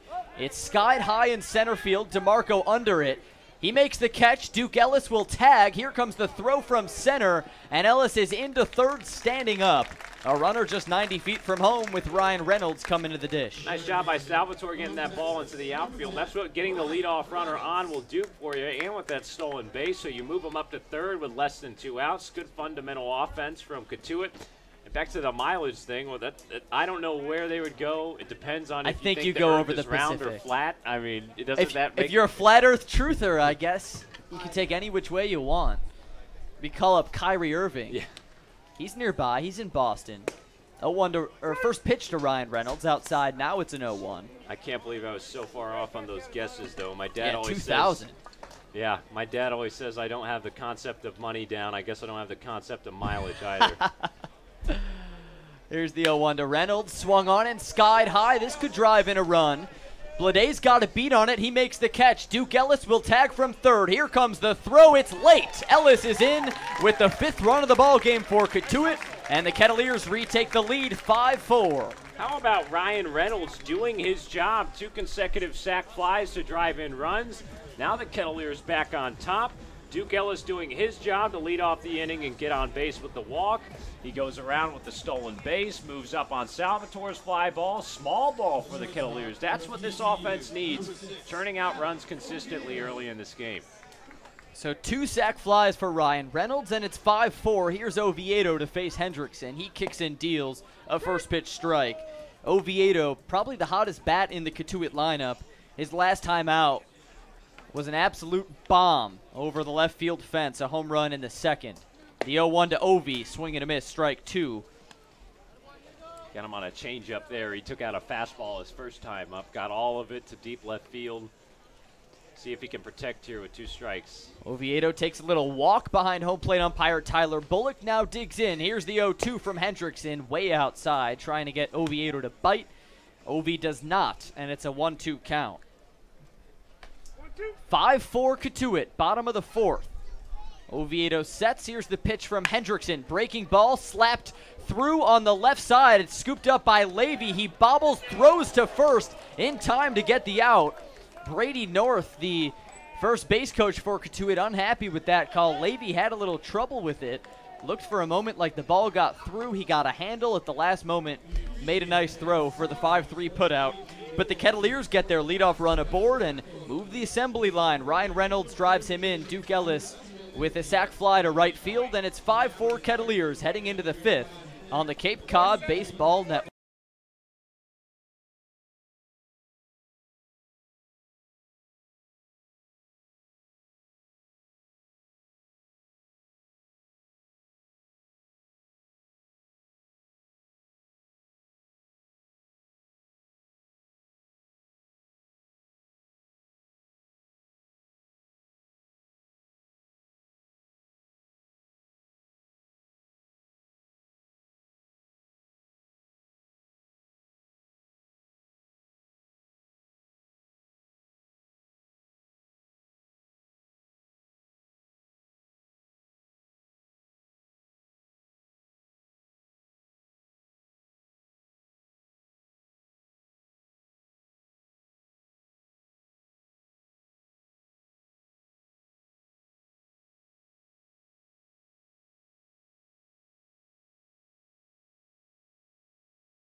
Top of the 5th inning, and the Cotuit Kettleers with a 5-4 lead over the Orleans Firebirds. New pitcher out of the bullpen for the Kets. It's the right-hander out of Alabama, Deacon Metters, who's on, facing Logan Wyatt, who slams one high in the air. That's dropping into center field. That arcs down for a leadoff base hit. The first pitch is a single for Orleans.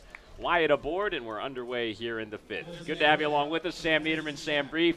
And now it's trivia time. You can take to Twitter to answer the question at Cotuit Kettleers. Today's question is a Ryan Reynolds focal point question. Third baseman for Cotuit has driven in 2 runs today on a couple of sac flies. He's done a nice job. I foresaw that. Yes, when I wrote the this. crystal ball. Yep.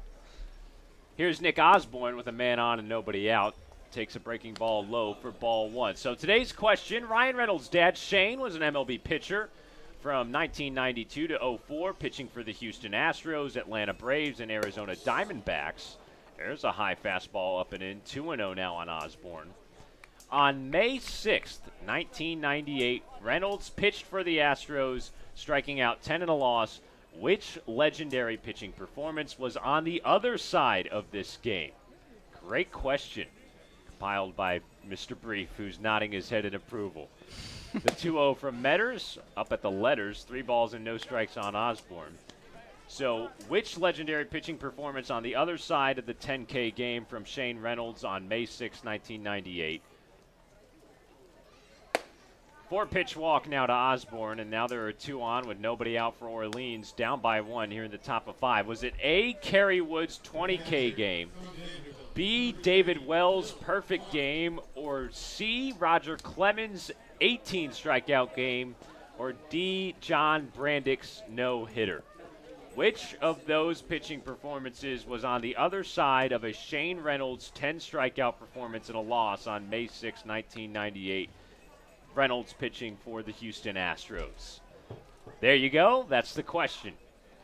Here's Phil Clark. 2 on in a sacrifice situation. Corners of the infield in with nobody out. Takes a fastball up and away from Deacon, ball 1. I know the answer. I want to hear your guess. All right. What's your I mean, you can ruminate a little bit. I want to hear your thinking. I'm going to guess. You know, I'm trying to think. And one answer, the only one that I'm pretty familiar with is the Kerry Wood game. Okay. So I'm going to cross that off the list. Roger Clemens. You know what? I'm going to go David Wells. David Wells. David Okay. Well, his perfect game. The 2-0 up and away, and Metters struggling with some control. He's fallen behind 3-0 on Phil Clark. So you're guessing David Wells. David Wells,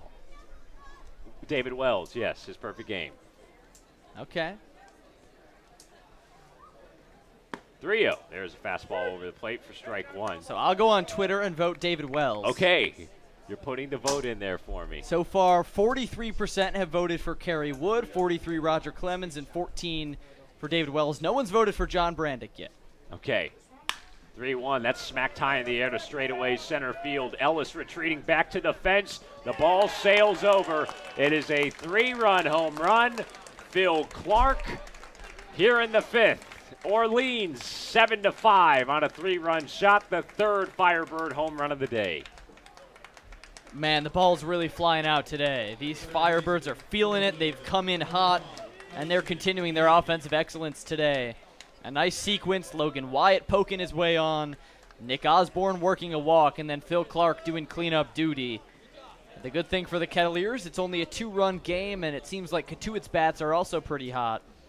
But now you got to keep these guys silent. Still no one out. Metters' first pitch roped on the left side from Levy. A diving stop from Oviedo. A high throw, though, to first base. And Tolia was airborne when he caught it. Wasn't able to get a backhand tag on Levy. So an infield hit there for Orleans. And they continue here. Still nobody out in the top of the 5th. It's 7-5. Firebirds on top. They regain the lead.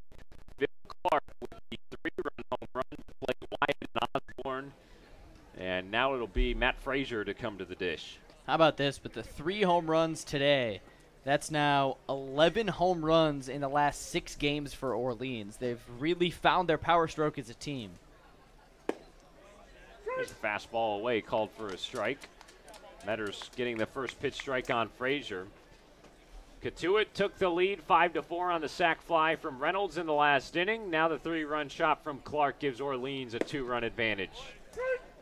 Changeup called for a strike, lower part of the zone, and Deacon up in the count 0-2 on Frazier. You could take to Twitter to answer the trivia question at Cotuit Kettleers. The 0-2, swing and a miss. Nice curveball there. Strikeout and a throw down to first base to snap back at the runner and Levy, but he's back in sliding head first. But there's a big out, number 1 of the inning. So with the trivia question, give me your reasoning. Why'd you pick David Wells? I'm just guessing. Shot in the dark? I'm shot in the dark. It's probably going to be Kerry Wood, but we'll see. It could be any of them. There's a breaking pitch low. That Kerry Wood game, this would have compromised any of the answer. That Kerry Wood game was at Wrigley, correct? The 20 strikeout? It was. It Yes. was at Wrigley. Yep. Okay. So we don't have the location in the question, so that doesn't give you anything. But with Shane Reynolds being the focal point, I almost feel like this game was at Minute Maid Park in Houston. So that's what I'm thinking here, but I'm probably So that's why you myself. eliminate that. Yeah. 1-1 the count. Andrew Martinez, the batter, he takes low on a breaking pitch, 2 balls and a strike. Are you familiar with David Wells, Roger Clemens, or John Brandix? Any of those games? Not really, with? not really, to be honest. 2-1 pitch to Martinez, fastball upstairs. Called for a strike at the last second behind the plate. That'll even the count, 2 balls and 2 strikes. Runner on first base, Justin Levy off the infield single. 1 out here in the 5th. 7-5 Orleans now. The 2-2 from Metters drops in. Breaking ball called for strike 3. Nice pitch, Deacon. He's struck out the last 2 he's faced, and now 2 down in the inning. Yeah, nice little rebound here from Deacon Metters. Tough to come into a game at home, give up a single, give up a walk, a home run in that order. Then you come out and strike out 2 good at-bats from Orleans, but Metters answering with the strikeouts. But now top of the order with DeMarco. Pat DeMarco, the batter, as Metters steps off, trying to hold on the runner and Justin Levy at first base. Time called behind home plate. The Kettleers now trailing 7-5. Had a 5-4 lead coming into this frame. The 3-run home run put over the center field fence by Phil Clark. First pitch to DeMarco, fastball down and away for ball 1.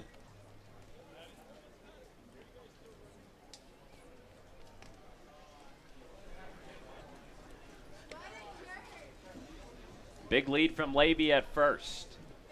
The 1-0. Off-speed pitch. Catches the bottom part of the zone. Strike 1.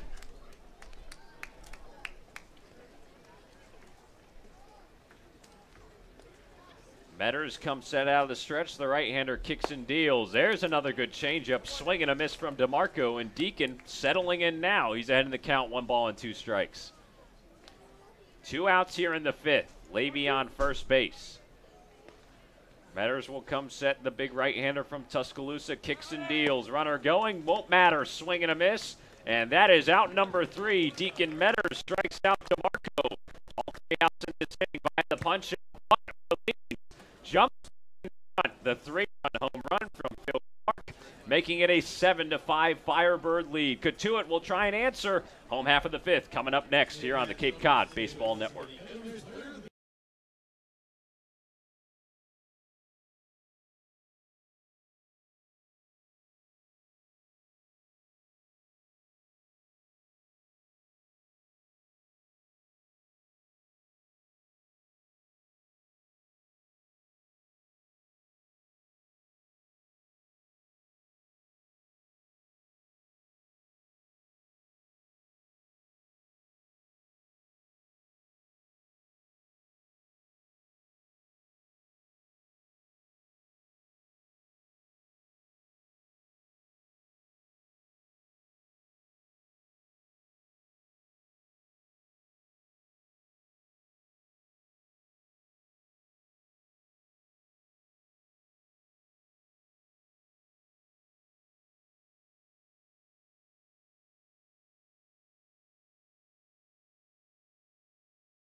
Doesn't look like he will right now. He might be stalling. He's not really talking too much. It looks like he's just kind of chilling out there. Now talking to Tyler Bullock. There's a right-handed arm warming up in the Orleans bullpen. We'll see if he turns to it here. It's somebody who wears single digits, so we can use process of elimination to get an ID out there. It might be Levi Stout, who wears number 2. Levi Stout, who wears number 2, a right-hander. That's got to be who it is getting loose. And it will be the next pitcher who comes into this ball game. Kelly Nicholson says, all right, that's it for Josh Hendrickson on the mound. A pitching change here in the bottom of the 5th inning. Kettleers with 2 runners on. They trail by 2. We'll be back with the rest of the bottom of the 5th here on the Cape Cod Baseball Network.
Bottom of the 5th inning here at Lowell Park. A new pitcher on for the Orleans Firebirds. It's a right-hander, Levi Stout.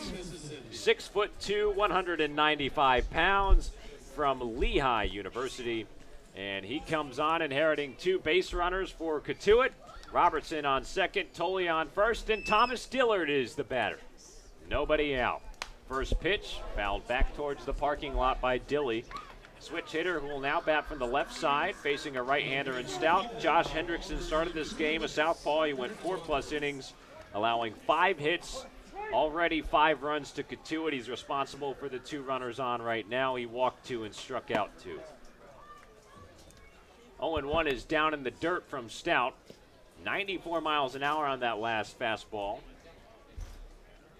Stout from Bethlehem, Pennsylvania. The 1-1. Hit in the air once again from Dillard, out of play on the left side.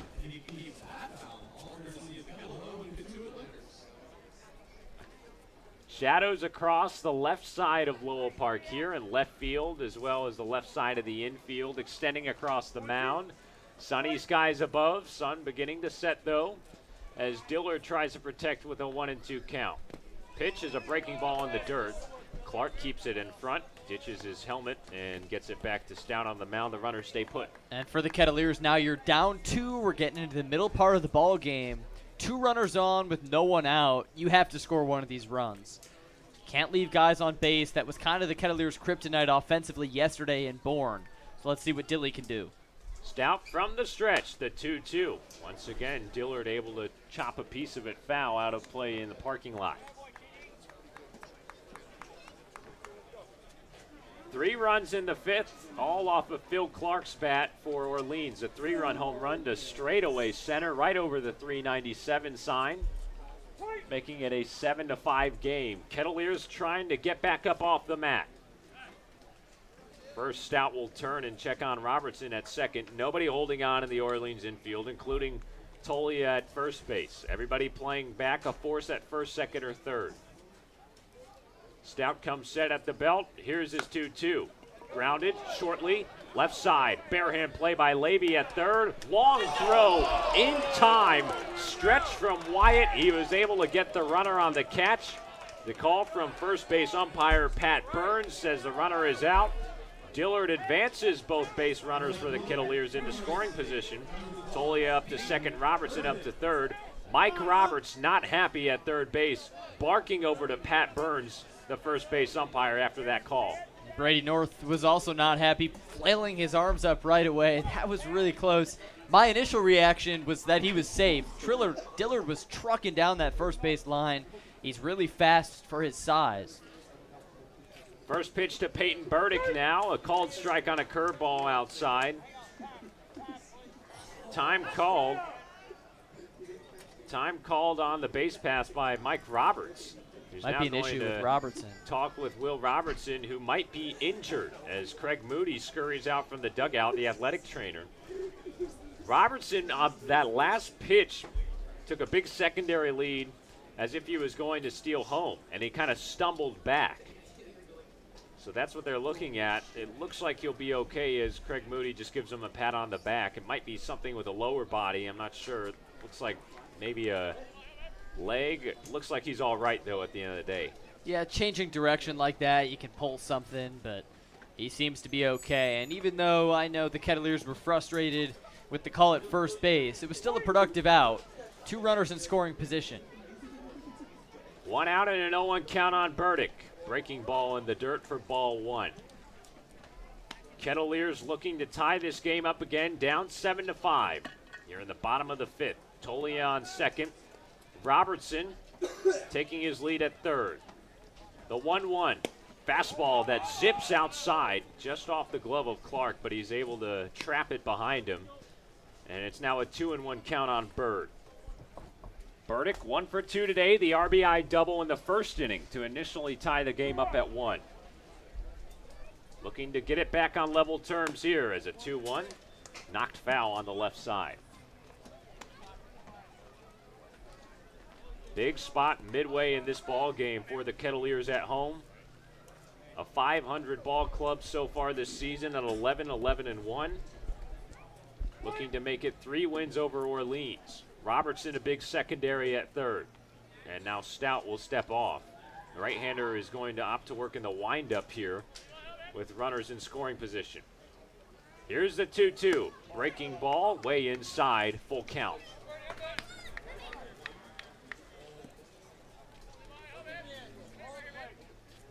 Peyton Burdick is the batter. A chance to get this thing even again for the Kettleers with a base hit. Here's the full count pitch. He walked him. Bad fastball outside at 94, and Burdick goes down to an open first base. The base is now loaded with just 1 out, and Zach Humphreys will walk up to the plate. All right, it's go time. This is a great situation for the Kettleers. You have some speedy base runners on, especially at the corners with Robertson and Burdick, and a red-hot Zach Humphreys up. Let's see if he can just poke one out. That's all you need. Make some hard contact, and a run can come in. First pitch to Humphreys. Breaking ball down low for ball 1. Or with the control issues we're seeing from Stout, maybe just sit back, let him pitch to you. Make him throw strikes.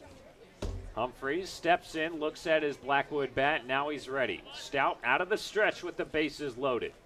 1-0. Spotted fastball on the outside corner for strike 1. Humphreys 0 for 1 today. He was a hit batsman back in the first inning. He looks over to Mike Roberts at third for a sign. Everybody taking big leads with nobody holding on in the Orleans infield. The 1-1. Breaking ball. Hold the spring on him. There is a swing and a miss for strike 2. 7-5, Orleans in front for the moment. Kettleers with the bases loaded. Zach Humphreys at the plate with just one out here in the bottom of the 5th. Stout comes set at the belt. The 1-2. Curveball. Called as a foul ball. It looked like it might have gotten a piece of the front knob of the bat off of Humphreys, who kind of shook his head saying, I can't believe that actually hit my bat. He thought it was ball 2. Unlucky bounce. So the count remains 1 ball and 2 strikes on Humphreys. Bases loaded with 1 out. Here's the pitch.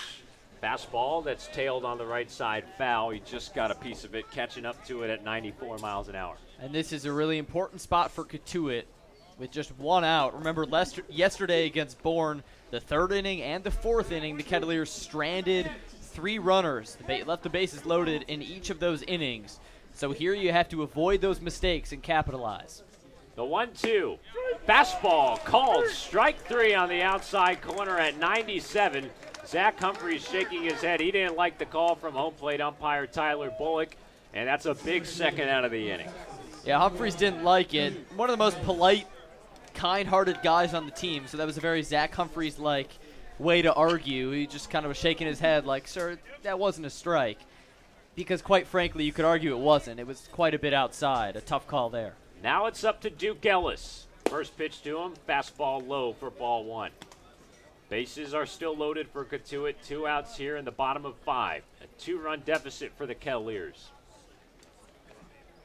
Stout working fast. Here's his 1-0. Big rip and a miss from Ellis there. That'll even the count, 1-1. Stout on the last fastball. He was up to 97 on the radar gun here at Lowell Park. 94 on that one. Here's the 1-1. Big swing and a miss. Pulled the string on him again. Good curveball, 1-2. Burdick on first. He reached on a walk. Tolley on second. He singled. Robertson on third. He was a hit batsman to start the inning. The 1-2. Ellis fouls it straight back to the backstop and stays alive. The Kettleers trying to avoid leaving the bases loaded for the 3rd time in 2 games, as Sam mentioned. 2 straight times earlier against Bourne. It really came back to bite him. 1-2. Ground ball, right side, taken by the second baseman Aldretti. He makes a routine throw on to first, and Orleans escapes. A bases loaded jam. The Kettleers leave them loaded and score none here in the 5th. We head to the 6th. Orleans still in front, 7-5. You're listening to Cotuit Kettleers baseball here on the Cape Cod Baseball Network.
Welcome back to Lowell Park.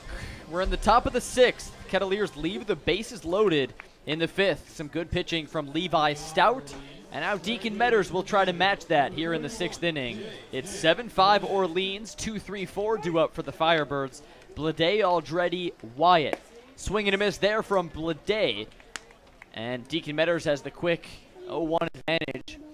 It's the 6th, so let's revisit our trivia question from the 5th inning. First, the 0-1 sails over the head of Zach Humphreys. It's a 1-1 count. So the question was that Ryan Reynolds' dad, Shane, was an MLB pitcher for 12 innings. He pitched for 3 teams, including the Houston Astros. And when he was with the Astros in May of '98, he pitched in a game where he struck out 10. It was a loss for Houston. So our question was, which legendary pitching performance was on the other side of this game? 2-1 low for ball 3. It's a 3-1 count. The options were A, Kerry Wood's 20 strikeout game for the Cubs, David Wells' perfect game for the Yankees, Roger Clemens' 18 strikeout game, then for the Toronto Blue Jays, or John Brandick's no-hitter with the Montreal Expos. My partner Sam Niederman guessed David Wells' perfect game, kind of on a whim. He said you had no real idea what it was.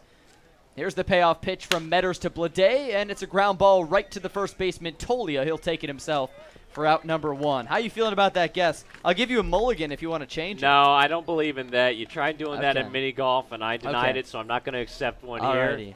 I don't feel good. I think I'm going to lose 2 questions in a row. All right. You have lost 2 questions in a row. Yeah. The audience on Twitter at Cotuit Kettleers, 45% saying Kerry Wood's 20 strikeout game. That was the most popular answer. And the audience is correct. I knew you were going to do that. Kerry Wood's 20 strikeout game, May 6th, 1998 at Wrigley Field, was against Shane Reynolds and the Houston Astros. So Reynolds had a nice game with 10 strikeouts, but Kerry Wood doubling him up. Very impressive. Always will be one of the best pitching performances. Oh, yeah. One of 4 guys ever to go with the 20 strikeout game at the major league level. Roger Clemens, who's on this list, also at one point in his career got 20. Swing and a miss there for Aldretti. It's a 1-2 count. No one on, 1 out. 7-5 Orleans here in the 6th. I also failed to use context clues here. National League. That the Astros at the time, they should have been in the National League, and they are. They were at the time. And they're no longer are now, obviously. Yep, that was, I'm pretty sure Craig Biggio was also on that team. Yeah. Jeff Bagwell, I'm sure, was there. Maybe Lance Berkman even. Here's the 2-2 to Aldretti. Taken strike 3 on the outside corner. Deacon Metters freezes Carter Aldretti, who now has 2 home runs and 2 strikeouts. There's 2 outs here in the 6th. Well, that's a big pitch from Deacon there to get the second out. His job becomes very important here. Even though he gave up the lead in the last inning, he's regained his control to an extent. And if he can keep this at a 2-run deficit, the Orleans bullpen isn't impeccable. And the Kettleers have swung okay today, so hopefully you keep this one close for a decent amount of time, and it can be a close game late, or the Kettleers can tie it up or take the game here in the next couple of innings. It's a 2-0 count to Logan Wyatt, the Louisville Cardinal, who's reached base all 3 times today. Here's the 2-0, hammered off foul, a 2-1 count. Kerry Wood, a household name. David Wells, one of the better pitchers for the Yankees in the 90s. Roger Clemens, of course, we all know him. John Brandick, you ever heard of John Brandick? No, I was not very familiar, so that's why I was... Swing and a miss there, a 2-2 count. I'll let you in on a little secret. Okay. There is no John Brandick. Yeah, I didn't think that was real. Only 5% going with John Brandick. Smart. Here's the 2-2, swing and a miss, strike 3. Deacon Metters with 5 strikeouts in relief, and he holds a 2-run deficit for the Kettleers. It's Orleans 7, Cotuit 5, and we will head to the bottom of the 6th here on the Cape Cod Baseball Network.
Back here in the 6th.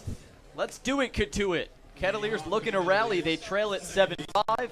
Salvi, Reynolds, and Ovi due up here to face off against Levi Stout. Pitching in relief for Orleans, Stout did a nice job cleaning up a bases-loaded one-out jam. He struck out Humphreys and forced Duke Ellis to ground out. And his Firebirds on top by 2 as he sends in a first pitch strike on the outside corner to Mike Salvatore. A big strike zone today. That's what we've seen from Tyler Bullock. Stout kicks and deals to Salvi, and it's a foul ball off of his ankle. Little grimace. That one's got to hurt, but Salvi's tough. He'll walk it out. He's got the 0-2 count.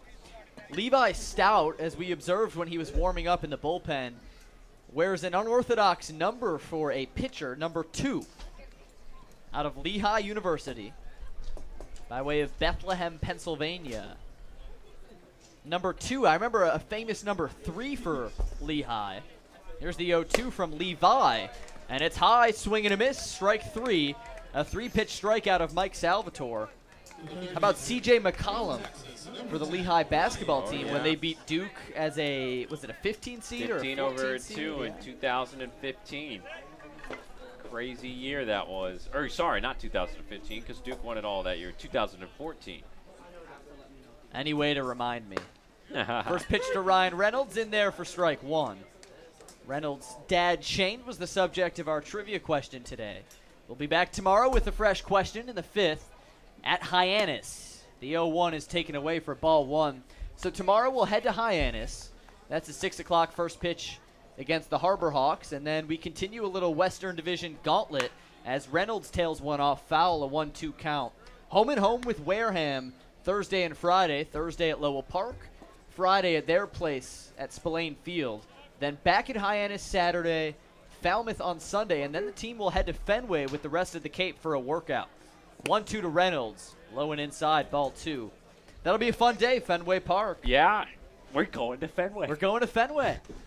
I read Paul Gallup, the Cape League Commissioner's letter about Fenway on the Cape Cod Baseball League website earlier today, and had a lot of good things to say. A very nice day for these players to prove themselves in front of the scouts at such a legendary baseball location. It's going to be a splendid time. Can't wait. Here's the payoff pitch to Reynolds. He sends it back foul into the parking lot, sending some kids to go chase after that ball. It's a full count to Reynolds. 1 out, no one on. Bottom of the 6th. It's been a wild one between the Kettleers and the Firebirds. Orleans up 7-5. They have 3 home runs. Here's the 3-2 pitch to Reynolds, and he swings right through it. 2 consecutive strikeouts for Levi Stout, and that's 2 down here in the 6th. Well, here's the advent of the relief pitcher. Levi Stout starting to settle in after going in the bases-loaded jam. And Reynolds and Salvatore back-to-back strikeouts. Let's see if Obi can get something going. He's got to be feeling good after yesterday's game and, of course, the home run in this game back in the 3-run second for Cotuit. Stout kicks in, deals, and sends the first pitch off the shoulder blade of Adam Oviedo. The 3rd hit by pitch today for Cotuit. And now a runner aboard as Oviedo took that one off his back or his shoulder blade. That's got a sting. And now Will Robertson coming up. That was right in the middle of the shoulder blades, the high thoracic spine even. There's not much meat to cover you up there. And Obi just had to turn in and take that. Now a 2-out base runner for Robertson. Will Robertson digs in, anxiously awaiting the first pitch from Stout, and he sends a choppy ground ball over to the second baseman in Aldretti. He sidearm flips to Logan Wyatt at first to get the 4-3 putout. So just 1 runner aboard in that inning. That's Adam Oviedo. But other than that, no runs, no hits for the Kettleers. Levi Stout looks good, and it's still 7-5 Orleans. And we will head to the 7th here on the Cape Cod Baseball Network. We'll be right back.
Welcome back. Hope you're well on this Tuesday afternoon. It's Cotuit Kettleers baseball here on the Cape Cod Baseball Network. Sam Brief, alongside my good buddy Sam Niederman, our entire media team here in the press box at Lowell Park. Mason Hordisky, Bailey Houston, Max Curran, Martha Johnson, and her lovely Australian Labradoodle Lucy. We had an Australian starting pitcher today for Orleans.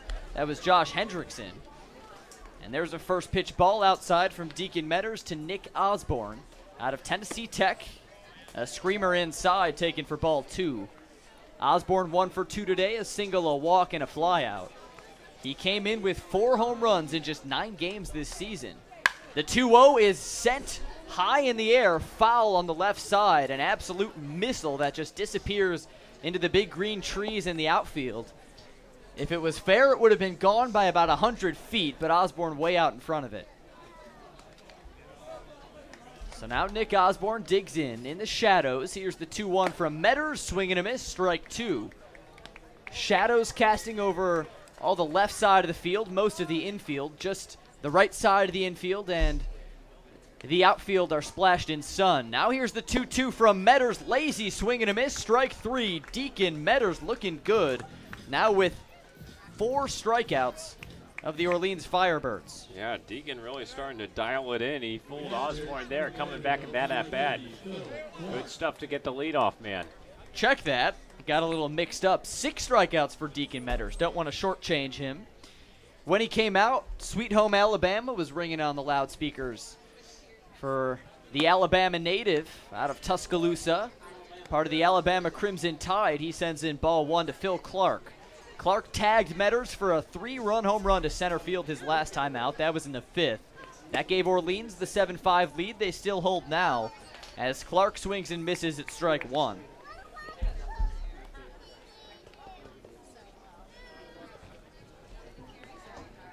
(7-5) Orleans, top 7. Metters kicks and deals. Clark showed bunt, pulled it back, but it's strike 2 as Ryan Reynolds, the third baseman, came crashing in at the last second. 1-2 the count, as called out by the home plate umpire. Here is the 1-2. It skips in the dirt and shuffles past Zach Humphrey, still looking for the baseball. It's over by the Orleans dugout, scooped up by Matt Frazier, who's in the hole. Justin Levy on deck. Phil Clark out of Vandy at the plate. One of 3 Commodores in the lineup today. Also out of Franklin, Tennessee. Here's the 2-2, swung on and chopped just foul on the first base side.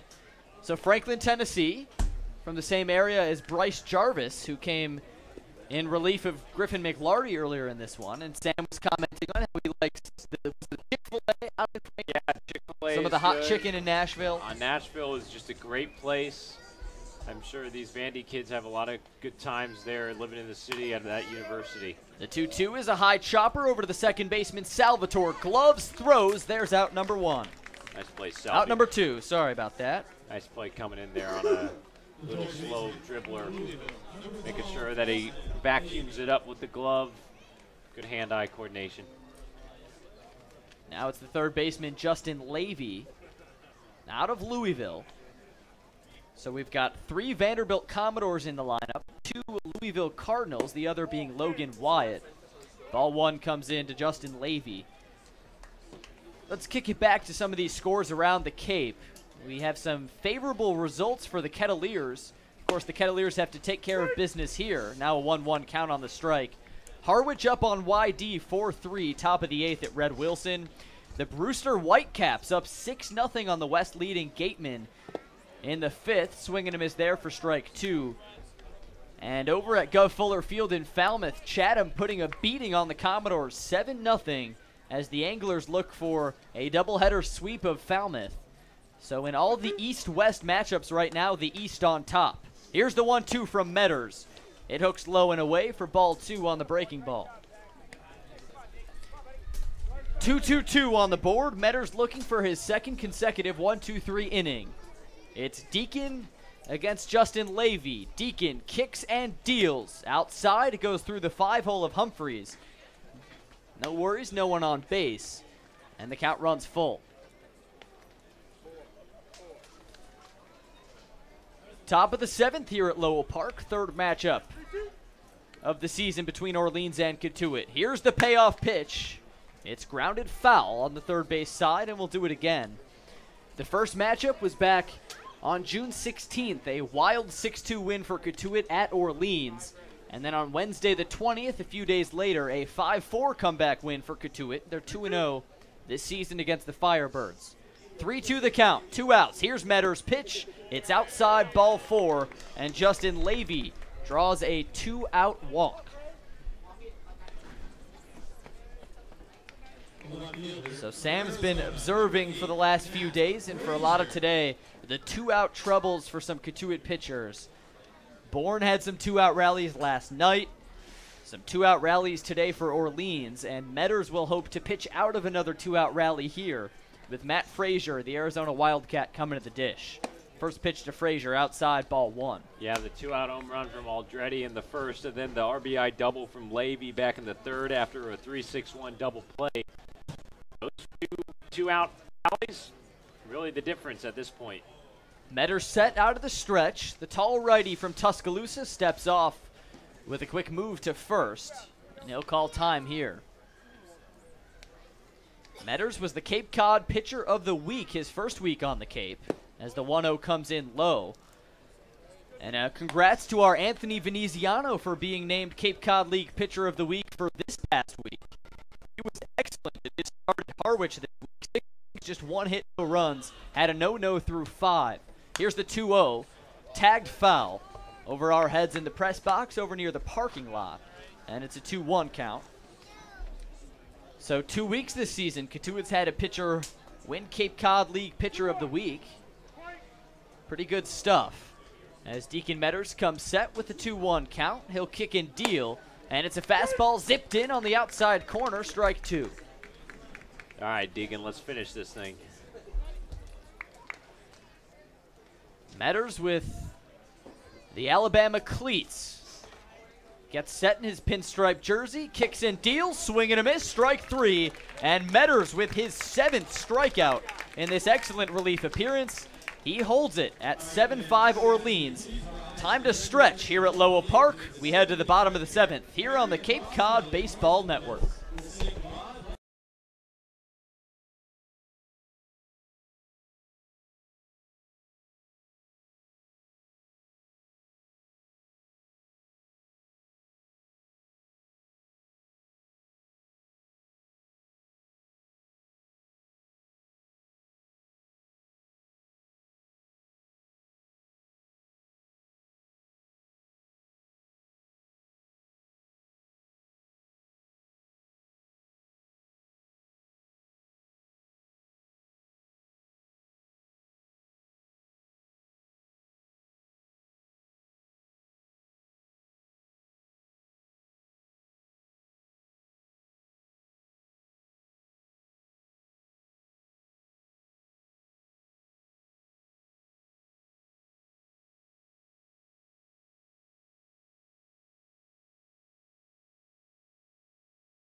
Welcome back to Lowell Park. Kettleers need to get it going offensively. They're just down 2. It's 7-5 Orleans, bottom of the 7th.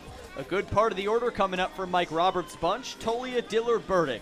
Up here in the broadcast booth, Sam Brief alongside Sam Niederman. What a wild game this has been. A lot of lead changes, explosive game. We've had 4 home runs between the two sides. Unfortunately for the Kettleers, 3 of those from Orleans. The Firebirds sure are hot. Yeah, Orleans looking good. They're using the long ball to their advantage, just like they have all season long. Now 25 home runs to lead the Cape. 2 from Carter Aldretti, of course. He's been the difference in This is a situation that Cotuit had last night. They were only down 4-3 in the 7th, with 2, 3, and 4 due up in the top of 7, and they failed to score any runs. Only down 2 here. See if they can get something going at home. First pitch to Tolia in there. 91-mile-an-hour heat. High heat that time, called for strike 1. Tolia 1 for 3 today. Or 2 for 3, check that. He has 2 singles and a strikeout. Swings through that one. It's strike 2. Michael Tolia's been finding the power stroke as of late. 3 hits, 3 home runs in his last 3 games coming into this one. Now Stout digs in for the 0-2. It's outside. Ball 1. Straight up infield. The outfield straight up except for the center fielder DeMarco off to the left. As Tolia takes ball 2 just a bit low. And it's a 2-2 count.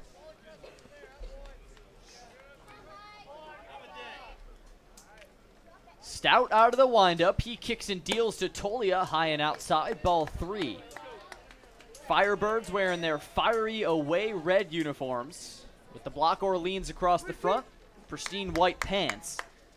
Here's the full count pitch to Tolia, outside, ball 4. Michael Tolia working an 0-2 count back to a walk, and the leadoff runner aboard for Cotuit. That's important. Beautifully done. Tolia's had a nice eye all season long. He comes back down from 1-2 there.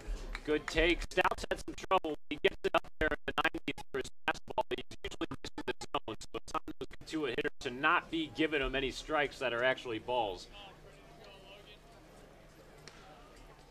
Here's Thomas Dillard now batting from the left side. Check swing for strike 1, 92-mile-an-hour fastball. Dillard 0 for 3 today. Tolia at first. The Kettleers down 2 here in the 7th. Dillard, the switch hitter out of Ole Miss, digs in, and Stout will step off. Important for Dillard to be batting from the left side. This season from the left side, he's a .319 hitter. From the right side, just .111. Here's the 0-1. Just misses outside, ball 1. And there's a great gap in right center field with DeMarco, the center fielder, basically playing in the left center gap. A very interesting defensive alignment. Here's the 1-1, swung on and skied high on the left side. It's hooking over towards the left fielder, Frazier, and he makes the grab for out number 1. Now Peyton Burdick will come up for the Kettleers as Kelly Nicholson barks out an order from the Orleans dugout. Nicholson in his 14th season as the manager for Orleans. And when we played Falmouth, we were talking about how Jeff Trundy, the veteran Falmouth manager, works at the Gunnery, a prep high school in Connecticut, and is a science teacher, I think bio and physiology. Nicholson used to be a high school teacher himself at Loyola High School in Los Angeles. He taught geometry and algebra 2.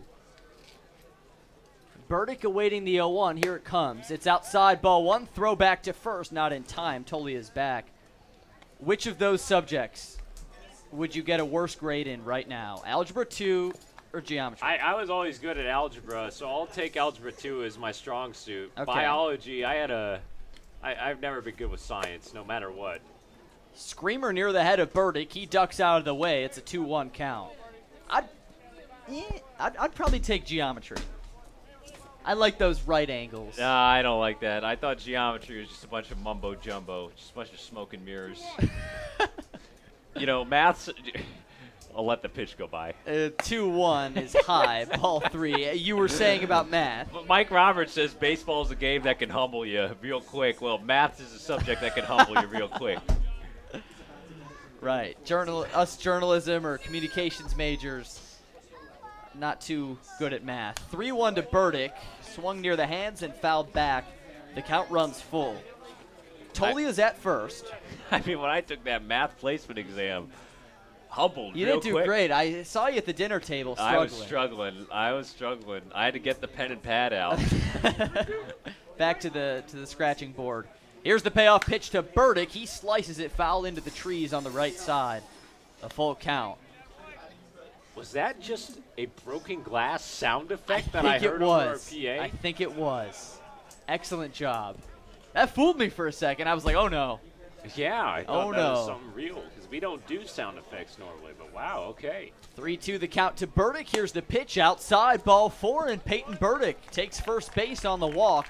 1 out, 2 runners on for the Kettleers. Speaking of the sound effects, let's give a shout out. You'll hear the PA behind us, normally the voice of our PA announcer, Roy Reese. Roy is out today, so Zach Kaplan, one of our wonderful writers here with the Kettleers, is taking over PA duties. Zach doing a great job, and our next home game against Wareham Thursday will be back to Roy, who does a wonderful job as our PA announcer. Now, a quick visit on the mound for Levi Stout. A good spot for the Kettleers. Runner on second, a runner on first, just 1 out with the red-hot Zach Humphreys at the plate. This is it right here. You got to make them pay for 2 walks in this inning. You cannot let walks just be thrown to the wayside. They're giving it to you right here. There's 2 runs out on the base pass, and it's up to the middle of the order to get the job done for the Kettleers, but full confidence for Zach Humphreys, who's been in a good run of form at the plate. Duke Ellis has had a nice day as well, reaching twice. How about Peyton Burdick? He's come a long way with his plate discipline. Used to be a guy that just swung at the first thing that he saw. He's been dialing back, working longer at bats. He's walked 2 times today. Also had the RBI double back in the first. A nice day at the dish for Birdie. Burdick's over at first, Tolia at second, Zach Humphreys at the plate. 1 out, bottom of the 7th. Fresh off the stretch, Kettleers trail by 2. Zach Humphreys looking to change that here. Levi Stout kicks and fires to Humphreys. A first pitch strike, 94 on the outside corner. That's strike 1. Humphreys has been red hot as of late. A home run last time out at Lowell Park as he swings and misses through the 0-1 offering, and the count runs to 0-2. That's when it gets so tough. You get a relief pitcher like this and Stout who throws hard. Those fastballs at the shoulders, you just don't have enough time to react, and your reactionary swing will end up costing you. Here comes the 0-2 from Stout, a screamer high and tight. Backs Humphreys up a bit. It's ball 1. Levi Stout out of Lehigh University. Throws up to 95 miles per hour on the fastball, and here comes the 1-2. He kicks and deals, swung on a chopper right back to Stout. He throws to second. It's off target, and Peyton Burdick slides in safe at second. The base is now loaded. The throw was right between the second baseman Aldretti and the shortstop Martinez, who were both in the area. It just nubbed off the glove of Aldretti. Humphreys safe at first, Burdick safe at second, Tolia safe at third. Ducks on the pond with Duke Ellis coming up. Wow, okay, lucky break for the Kettleers there. They'll take that, a potential double play ball. I'm not sure if they would have gotten Humphreys at first, but it would have been kind of a buzzsaw. Pitch to Ellis, swing and a miss, strike 1.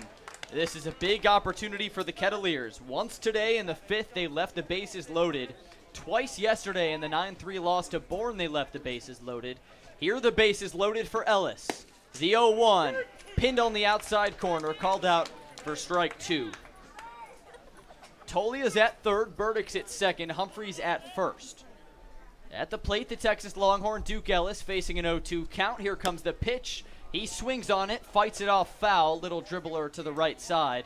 Good fight from Duke Ellis, who has reached base twice today. 1 on an error in the 2nd, and then 1 on a walk in the 4th. He came around to score both times as the tall, lanky outfielder out of Texas steps in. The high maroon socks. Here comes the 0-2 from Levi Stout. It's popped foul, and Duke Ellis stays alive. Way to fight, way to fight. Got to expand the zone with 2 strikes here, especially when the umpire is giving that outside corner a lot today. Got to expand it. You can control what you can control. No balls, 2 strikes. Bases loaded. Here's the pitch. It's low and inside. Gets by Clark. He keeps it in front of him. So the runners will hold, and the count runs to 1-2. That ball just dribbled off to the right. A good job by Clark keeping his body in front of it and making sure, especially Tolia, who's over at third, stayed at third. So 1-2 the count with an out. Duck still on the pond for the Kets.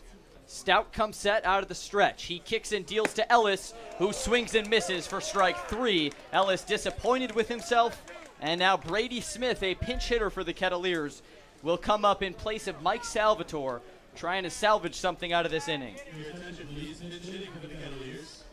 Mike Roberts going to his bench for the first time today, down by 2 runs, looking to change it up. Mike Salvatore did a nice job scoring on the sac fly that he had, the RBI sac fly, and he did a nice job. But Brady Smith out of Florida digs in and takes a first pitch strike on the outside corner. Smith yesterday had a single and was hit by a pitch in a 1-for-3 effort against Bourne. He's 4 for 10 on the young season, out of Florida. He gets set for the 0-1. Again, fastball pinned on the outside corner for strike 2, a very expansive strike zone that we're seeing today. Mike Roberts yelling from his perch in the dugout. That one's up and away. But Bullock calls it a strike, and now Brady Smith in an 0-2 hole. 2 outs, the bases loaded. Kettleers down 7-5. Stout comes set, ready to pitch to Smith. Here's the pitch. He rings him up with a strike on the outside corner. 3-pitch strikeout for Levi Stout. All called strikes. And it's 7-5 Orleans. Kettleers lead the bases loaded for the second time today. Mike Roberts giving an earful of language to Tyler Bullock on his way back to the dugout. Unhappy with some of the calls he saw there. And we will head to the 8th. It's Orleans 7, Cotuit 5, here on the Cape Cod Baseball Network.